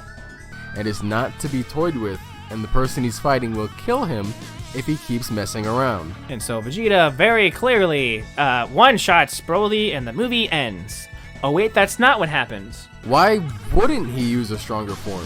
Why wouldn't he kill him? Why would he not kill him? Shove your fist through his chest, Vegeta, for the love of God. Actually, maybe I'm making the wrong assumption. Did you not know that Vegeta had God form too? You know, I said Super Saiyan God. This is one of those things where you say that I don't know things. Urgh. And of course, that typical anime fight thing happens where you just feel so much emotion that you get a free transformation out of nowhere. Naruto? A free transformation? The Nine-Tailed Fox is literally a living being inside of Naruto. You know, I know that. I know that. It's a writing technique when you say, person feel emotion very strong. Me now transform and beat person. I understand the context behind it. I get that. I understand the context. I understand the context. That's gonna be the name of this video. Understanding context. Understanding context. This is not a free transformation. Yeah, it is. The writer gave it to him for free because he needed him to win. I'm not getting into you about Naruto. Just know you are entirely wrong about that. Broly's power up here is not a random transformation. Paragus has already said to Frieza that Broly goes berserk like this, but he's managed to never let it go too far. Yeah, he's never allowed it to go too far, so that's crazy that he can transform and just pull the Uzaru out of him? Like, what? In fact, the scene where he protects Chilai, you see his eyes change color like this. This is what's known as foreshadowing. Oh, he's gonna teach me about narrative construction again. That is good writing. Koty, man. The act of foreshadowing itself is not good writing. Good foreshadowing is good writing. This is not good foreshadowing. Like, no shit he was gonna transform. Saiyans transform. But that's my bad. I forgot. You're unable to detect or see subtle hints. You only understand things that are directly told, while everything shown you are unable to comprehend. Man, you couldn't understand or detect any of the subtle hints in what I was saying in my review, so I wouldn't be talking if I was you. Broly goes Legendary Super Saiyan, and now the power gap that initially only breached upwards of Super Saiyan 2 now expands to reach beyond and all the way up to Super Saiyan God Super Saiyan. Is that really what you think Legendary Super Saiyan looks like? Yeah, in this version, that's what Legendary Super Saiyan looks like. It's got a green aura, yeah, it's like the Uzaru boost plus Legendary Super Saiyan. That's the new version. I find it hard to believe that you've even seen the Broly movie now. You know that redesign, he's been redesigned. That's what a redesign is you changing things. You're saying, all those movies are non-canon, but this is the canon appearance of Legendary Super Saiyan, so therefore this has to look like this. Do you understand what you're saying? You're saying everything before this is non-canon. However, this part of the non-canon movie is canon, and therefore you have to draw your conclusions from a non-canon source. Am I missing something? I don't know what the hell you're on about. I don't know what the hell you're on about, man. God, this is a long video. His hair hasn't even changed color. Yeah, it's a different form of Super Saiyan. Crazy. Paragus, having thought up until now that even a Super Saiyan was a legend, now spouts out some nonsense about how Broly must be using the power from being an Uzaru without transforming, as if that would have been even a little bit of a boost. The Grade 8 form, as stated by Vegeta himself during the Saiyan Saga, raises somebody's power level tenfold. Yeah, alright, you're gonna start throwing numbers at me? Tenfold, yeah. Do you know how much simply a Super Saiyan raises? It's times 1,000. And that's just Super Saiyan 1. It's 100. I'm not entirely sure about the numbers, but it's more than 10. It's 100 or 1,000 times. And then where you can do Super Saiyan 1, 2, 3, God, and then Super Saiyan God, Super Saiyan. And then Goku can Kaioken on top of that. No multiplier you can throw at me will make me believe that this fight is still at any point in Broly's favor. That's 10 times if you don't understand what that means. This man, you're making it hard to like you. That's 10 Vegetas fighting. 10 Vegetas. He's saying that before he fought Vegeta, they were on equal footing. And that after drawing from the power of the Uzaru, he is now colossally outmatched. Why doesn't Broly just kill Vegeta then? Right now. Just do it. Imagine if a team of Vegetas fused with himself. 10 times 1 is 10. 10 times your own power. Broly is 10 times stronger than he was a second ago. And yet, I happen to notice that Vegeta is Super Saiyan God. Kinda negates that. I would never say that tenfold is a small boost. Oh, I will not. I won't say that 10 times your own power is a small boost at all. It's kind of crazy. Like the fact that that even exists is crazy, and it's one of the reasons why I was initially like drawn into Dragon Ball with like the crazy numbers and the crazy power-ups and all that, and the world-shattering power-up scenes. It was so cool to my adolescent mind. I was like, oh my god, it's so fucking cool. 10 times is nothing. Yeah, it's nothing to scoff at. But we're like a million times past that already. Like, Broly's still catching up to, like, Namek Saga. Also, thanks for stealing the concept of Super Saiyan 4. Who wrote Dragon Ball GT again? Oh yeah, not you. Despite also saying that he's never seen this form. So you're gonna say anything about that? You're just gonna leave that in?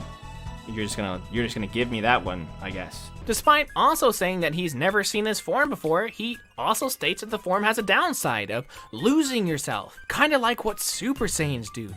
Kinda like what Super Saiyan 4s do. Akira Toriyama, you little thief. No, they don't. It enhances their emotions for sure, and they toy with their opponents more than they should. But Goku is still able to be himself while fighting Frieza. He even tries to spare him. Okay. However, I would like to go back to the Frieza fight on Namek if we're going to be over there. Goku was, whenever he transformed, just a Super Saiyan. Just a Super Saiyan. He was so angry at Frieza when he transformed. He threatened to kill his own son if Gohan didn't get out of his face. That's how insane the emotion change is. You do lose yourself. But of course, you know, narratively speaking, they have to come back at some point. When Vegeta achieved Super Saiyan, he still had control of himself. When Gohan learned how to go Super Saiyan 2, you bet, he was still in control of himself. Yeah, it's almost like you can just write around all the negative aspects and not have to deal with them. You can just say, oh, this is this, to amp it up, and then just totally disregard it later. It's not like that's a running theme with Akira Toriyama's writing. If you're referring to before Goku got Super Saiyan 4 and he was a grade 8, then yes, you're correct. Until Pan helped him calm down. Yeah, except still, he was so out of his mind that even whenever Gogeta, Super Saiyan 4 Gogeta, had a world, an existence-ending threat. This is a non-canon source, by the way, so I don't even know why we're arguing this. It was an existence-ending threat. Gogeta could not get his own head out of his ass, and almost died because of it. Because he was not in his right mind. That's what the transformation does. I seriously don't understand what you're talking about. This whole dismissing of everything that I say, it doesn't help. You have to come at me with facts to actively change things. Sitting there and at every point going, I don't see what you're saying. I don't see what you're saying. You're stupid. You're stupid. It's not an actual debate. You're just saying this is stupid and I hate you. And that's fine. Okay, my entire review was me saying this is stupid, but I usually gave reasons why. Usually whenever it's plot relevant, I say, okay, well, why did this happen this way and not this way? Usually, if you say something's wrong, one of the first things that you kind of want to do is, give alternatives or try to see things from my perspective. Usually that's what a debate is. Usually that's what a conversation is, you know? Then get an ugly fight scene full of 3D character models being too far away from the screen for us to be able to see any issues, and close-up shots so that you have no spatial awareness. Really, nigga? Yeah, really. I guess Akira Toriyama finally realized that saying Kamehameha was an awful plan with how fast everyone is moving, so Goku just blasts a bunch of them without saying Kamehameha. There's multiple instances where Goku merely shoots the attack without saying the name. This is just more mindless hate. Hey man, whatever suits you, I just figured I'd point it out. When he does start saying the name, you know the attack is about to be powerful. Booby Girl takes this opportunity to say that Broly is just such a poor guy because his dad's forcing him to fight, despite the fact that Broly truly didn't really care at all. And the only thing Paragus did was just tell Broly to fight.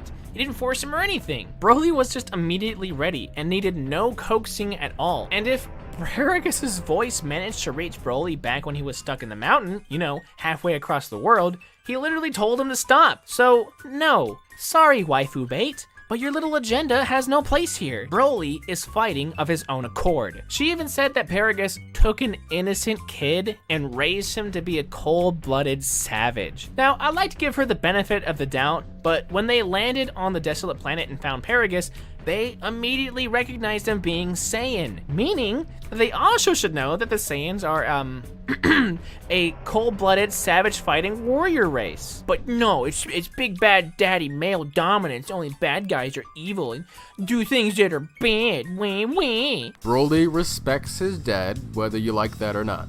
Paragus has trained him to react to his commands. This is seen when Chilai and Lemo first find him. Okay, I'm gonna pause right there. I know what you're about to like go into, and if you're gonna say that Broly just like went ahead and like Broly didn't have any say in it because he automatically knew that his dad, like whatever his dad's wishes were, he had to like go through with. I get that. If you're going to say that to me and say that Broly's father is abusive towards him, I am going to have to raise you, Gohan. If there is any child that has been abused in this series, it is this poor child here. Yeah, he was thrust into a situation that he didn't want. He was forced to have to become strong in order to protect his friends. But all the while, he didn't want to. Goku made it to the point where Gohan didn't have any say in the matter. It was either A, you fight, or B, we all die. That is the exact same thing that Paragus had to do with Broly. So if you're going to say that Paragus is an abuser, then you also have to agree that Goku is one as well. When Broly refuses to listen, he gets shocked. Broly listens to his father, and if he says fight, he's going to fight. On top of this, both Vegeta and Goku are on the offensive, and we're ready to fight. They're being hostile toward him from the moment he sees them. And when you mention that Broly is fighting on his own accord, literally in the scene, he has lost his mind. Yeah, it's kind of like his instincts are just making him fight. That's kind of his own accord. That's like what he wants to do in that moment. Literally, Paragus even I literally said it earlier. Paragus cries out and says, Broly, we've lost. Come back. We can't win this. Please don't die. I love you, my son. And Broly keeps fighting. Yeah, I know. Crazy that Broly would just defy orders and Paragus just wouldn't whip out the electrical thing and bring him back in. You know, like an abuser would do. You've forgotten your own criticism you just gave about Paragus saying that Broly has lost his mind since he's taken on the Great Ape power. No, I said that Paragus happened to know for some reason that this form had a downside somehow, despite the fact that he's never let it get that far, is what my criticism was. If you would, I know I have to explain things to you. See, oh God, I'm actually starting to do the things you do. Oh, this is not good. Paragus absolutely raised Broly to be a cold-blooded savage. Because he lived on a cold-blooded savage planet. Is that really so bad? He's trained him to not love. He can't show emotion. He is only allowed to feel something when Paragus allows it. Otherwise, he gets shocked. And he's taught him how to fight. Yeah, so where's Paragus shocking him right now? Broly isn't the brute that you remember him being. You have to remember that this is an entirely different take on the character. Entirely different take on the character, but he has to look like this, though. If you don't like that, then you don't have to. I don't.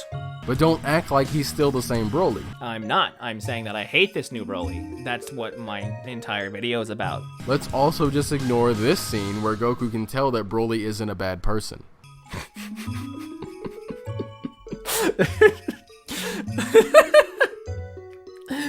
Let's ignore this scene where Goku could just tell. You know, Akira Toriyama controls like this entire universe, right?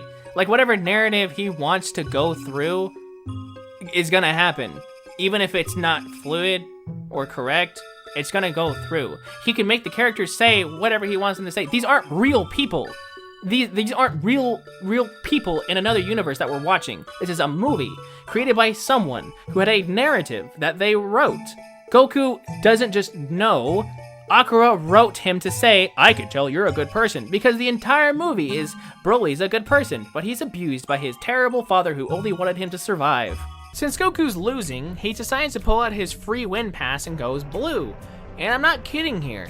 Broly, in his base form, plus a minor Uzuru boost, goes head to head with Blue Goku. I literally want whatever Toriyama was smoking when he wrote this. I still want whatever Toriyama was smoking. I mean, it's not really a free win pass if you still lose it. It's not a free win pass if you write it to not be a free win pass, but if you look at the context behind the powers, and if you give a shit about power scaling, this would be a free win pass in this situation. Toriyama was writing the most dangerous villain in all of Dragon Ball, because that's what Broly has always been since he was first on screen. That's what he will continue to be. That's what we, as Broly fans, and you, as a Broly fan, want. It's what I want. You're absolutely right, Koty Tang. It is what I want. I want that so bad. There is nothing I want more from this movie than for Broly to live up to my expectations. There is nothing I want more than to see a juggernaut, a Saiyan that shits on the Saiyan name. He stands above it as the apex of what this race is meant to be, a pinnacle of berserk power that goes around and destroys lives, slays whatever he fights. That is what I want. And I did not receive it. And I will not take this as a suitable replacement. Thank you very much. You're lying through your teeth if you're saying that Broly should not be this scary. I'll be scared of him when he's written to be scary. I don't know why you're even arguing this point, because the entire movie is not meant for him to be scary. It's meant for him to be sympathetic. I think that you've misunderstood the entire point of this film. And you are once again being a hypocrite. I don't know why you keep on saying hypocrite. What do you mean by that? As in, what I'm like expressing things that I don't back up? At what point have I not expressed, have I expressed something that has, like, if you go back, you're like, oh, but you said this. Oh, but you said this. Obviously, not everything's black and white, and if there is an instance, I'd love for someone to bring it up in the comments below, and I'd love to discuss it. Perhaps I did, at some point, say something that's incorrect, and that goes back. By all means, in the comments below, right now, if you happen to have something on your mind, drop it in there. I will absolutely be a-okay with listening to you talk about it, and we'll have a back and forth. I promise you. This is what I'm talking about. Your video and the way you're talking to your audience. You're constantly trying to push this narrative. I research Dragon Ball and I'm a diehard fan, so I know what I'm talking about. You're lying. And you know you're uninformed. There's no way you don't. People subscribe to you because they enjoy your content and they find they agree with most of what you're saying. So they expect that you're going to be honest with them and not lie to them to make yourself sound informed. If you don't know what you're talking about, that's fine. Take the time to do some research and fact check your claims. You have pretentious people like you and people on the edge about seeing something, so you put together this lie to get people on your side. It's fine to not like something. You're free to like and dislike whatever you want. But take scenes out of context, not fact check yourself, and pretend like you're highly invested in something. Being incorrect is one thing, but you're straight lying, dude. You're pretending to be right while reminding us how much of a fan you are. You could not understand the depths of importance in my life that I put the things that I put my attention to. I'm very wary these days of giving my attention to something that might not be worth it. There's nothing I want more than to find the next thing that hooks me. There's nothing that I want more than to find something that can define a certain aspect of my life. The fact that you would sit here and so blatantly call me a liar, think that I'm manipulating people, throwing up all of these names that mean so little because they're baseless. From what I can see, I critique something that you feel as though you understand. You take what is given to you and you accept it, flaws and all. The problem is usually you don't happen to notice the flaws. Something has to be so bad for you to notice it. Otherwise, you take it with open hands, an open heart. you seem to be very attached to the Dragon Ball series. There certainly was. I can take pictures right now of my anime collection. One of the first things that I did when I was collecting anime was I collected the entire Dragon Ball Z DVD set. I still have it. I have all of Dragon Ball GT, but going back to the series, like I said back in my review, there is absolutely nothing that I find even a little bit redeeming about the series as a whole. There are snippets here and there, absolutely. I am not lying through my teeth, and I won't allow you to say that.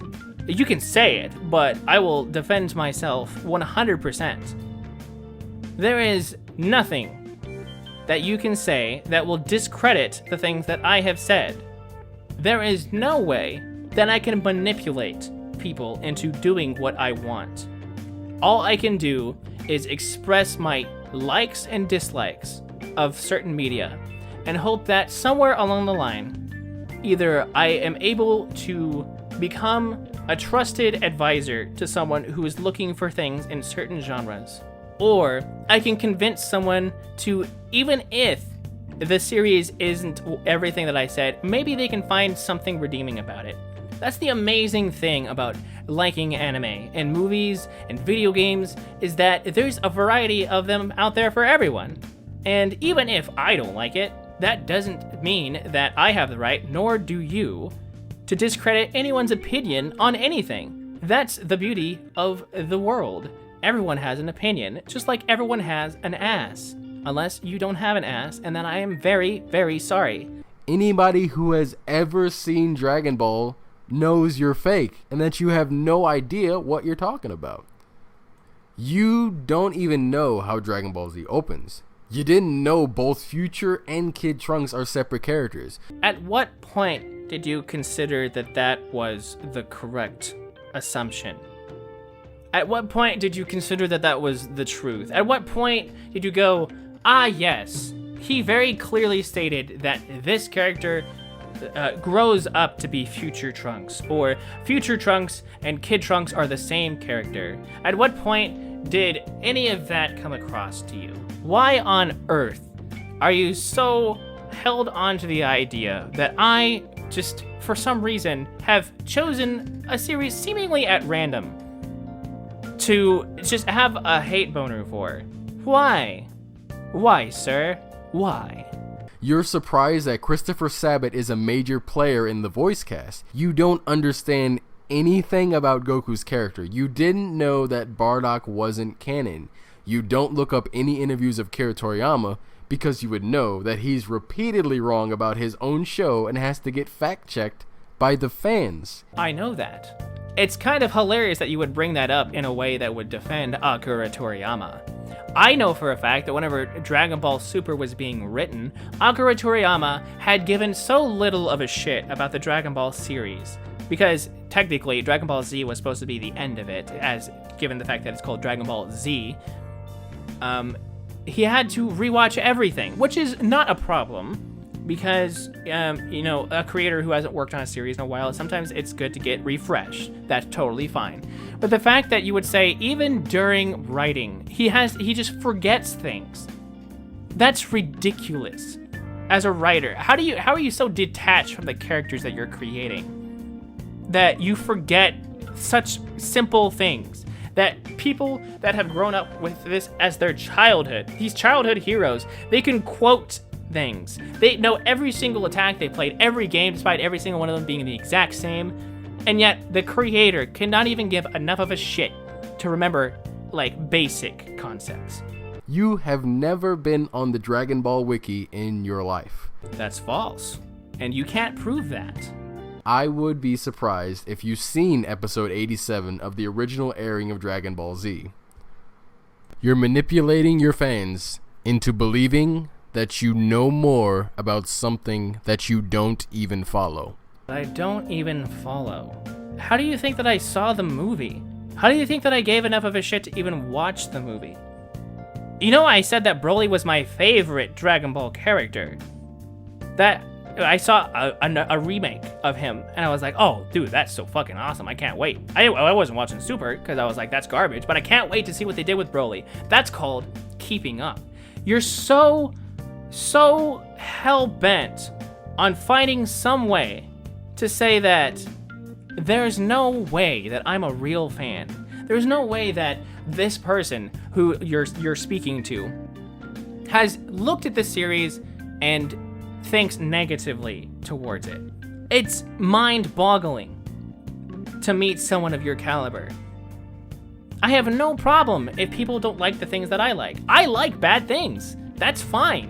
One of my favorite songs is whatever that Cheap Thrills. That's the name of the song. Cheap Thrills. It's a shitty song. It's like mindless pop music, but I like it.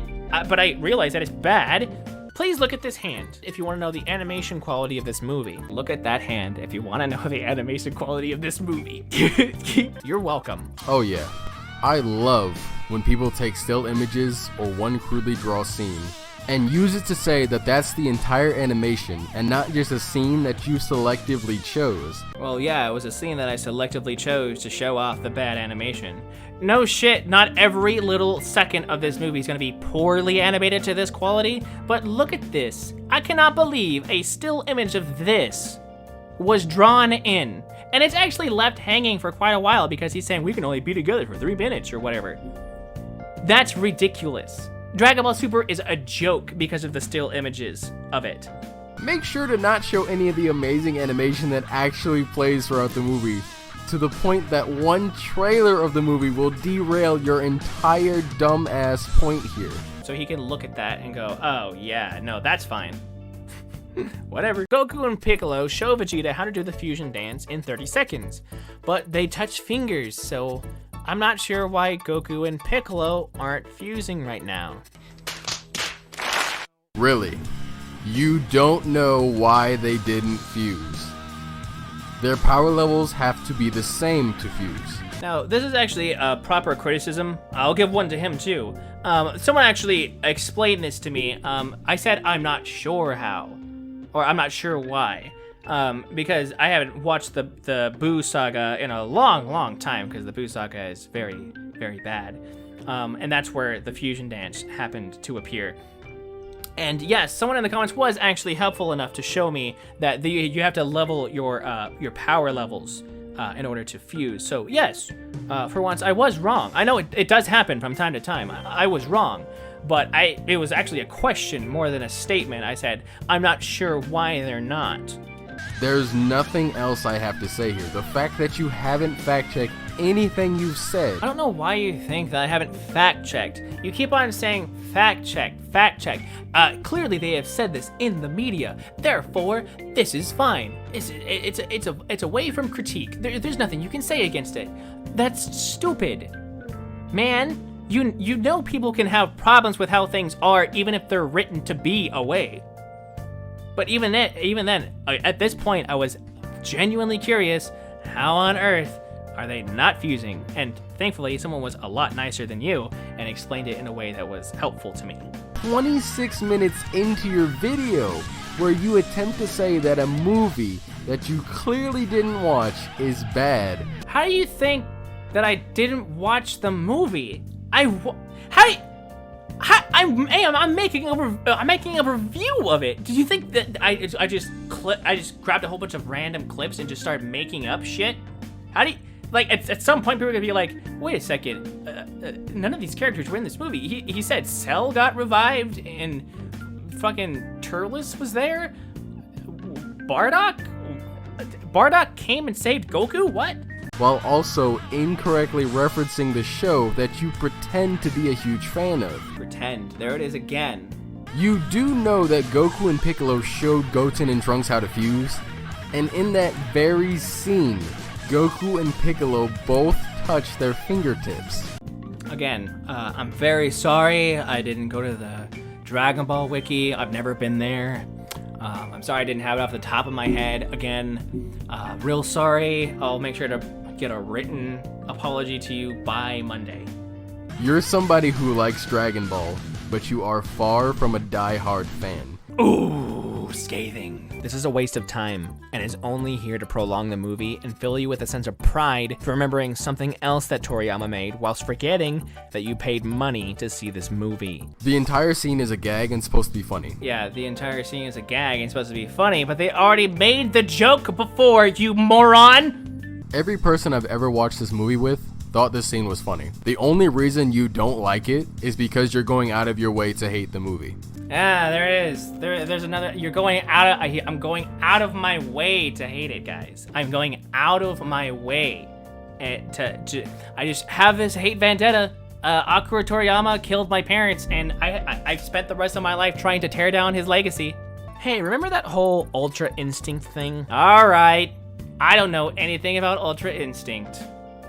I have no idea how it works, and I pretty blatantly stated here, and I'm sure he's gonna be pissed. You think maybe you should use it since Broly's still going toe-to-toe with Gogeta? More proof that you haven't been keeping up with Dragon Ball. I don't watch Super, I already told you this. And as you said, looking up everything you can about the show. Anybody who has watched Dragon Ball Super knows that Goku can't tap into Ultra Instinct on command and never has been able to. At the end of Dragon Ball Super, spoiler, Goku even says he's unable to remember how he can even do it. But his body can remember how to stay Super Saiyan God.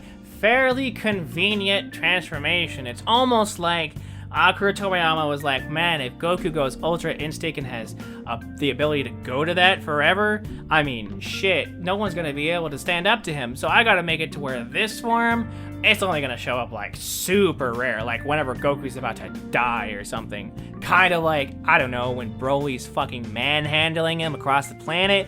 That would be a good time. Note how literally none of the monsters currently on the field run over to the dragon to either kill it, steal the wish, or stop the wish from even happening. Well, they wouldn't kill Shenron. Okay, so first and foremost, I'm gonna pause you right there. Broly has no idea what the fuck a Shenron is. Secondly, thanks for skipping the whole context leading up to that. For some reason, they just get the Dragon Balls and summon Shenron, and these two are having an apocalyptic battle, and Shenron's on the scene, and Broly, in bloodlust form, just doesn't go over there and fucking kill Shenron. That just doesn't happen, and it blows my mind. And Gogeta and Broly are literally in the middle of a fight where Broly will not back off. Any wish making between these two is simply not going to happen. I'm not asking for them to make a wish. I mean, maybe I did with the other thing, but Gogeta would be like, hey, you guys probably shouldn't be here with a giant dragon that says, hey, please come over here, something important's happening. On top of that, even if Broly hadn't completely lost his mind, Which he had at that point, he has no idea what the Dragon Balls even are. but he knows that there's a giant shiny dragon in the distance. Gogeta starts charging up a Kamehameha because Gallic Gun or Final Flash isn't as marketable, and Chilai wishes that Broly would get teleported back to the horrible planet he grew up on. You also know how Shenron likes to take his time by saying, your wish has been granted.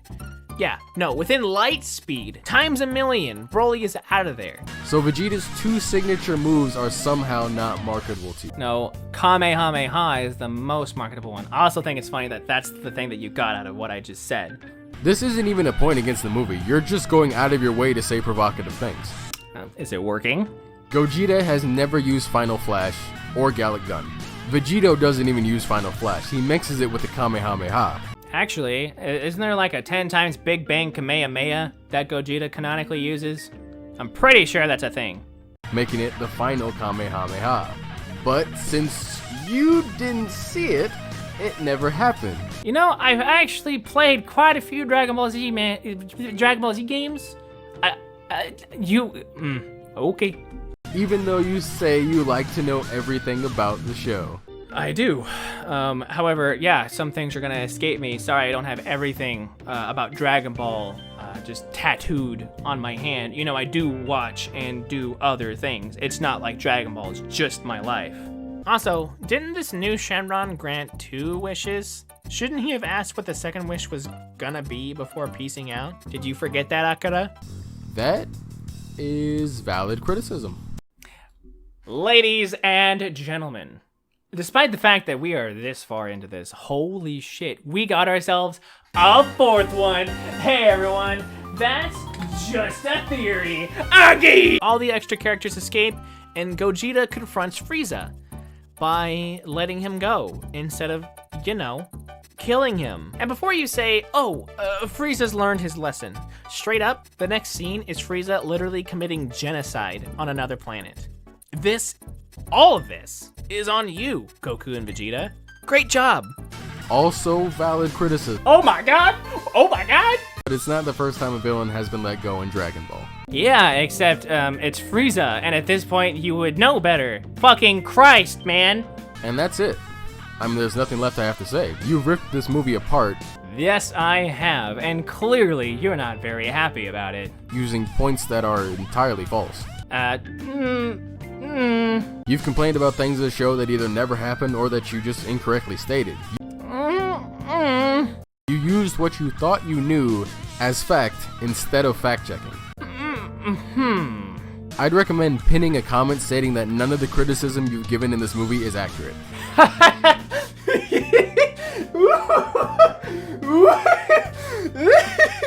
Oh, I haven't heard that one before. Oh, that's funny.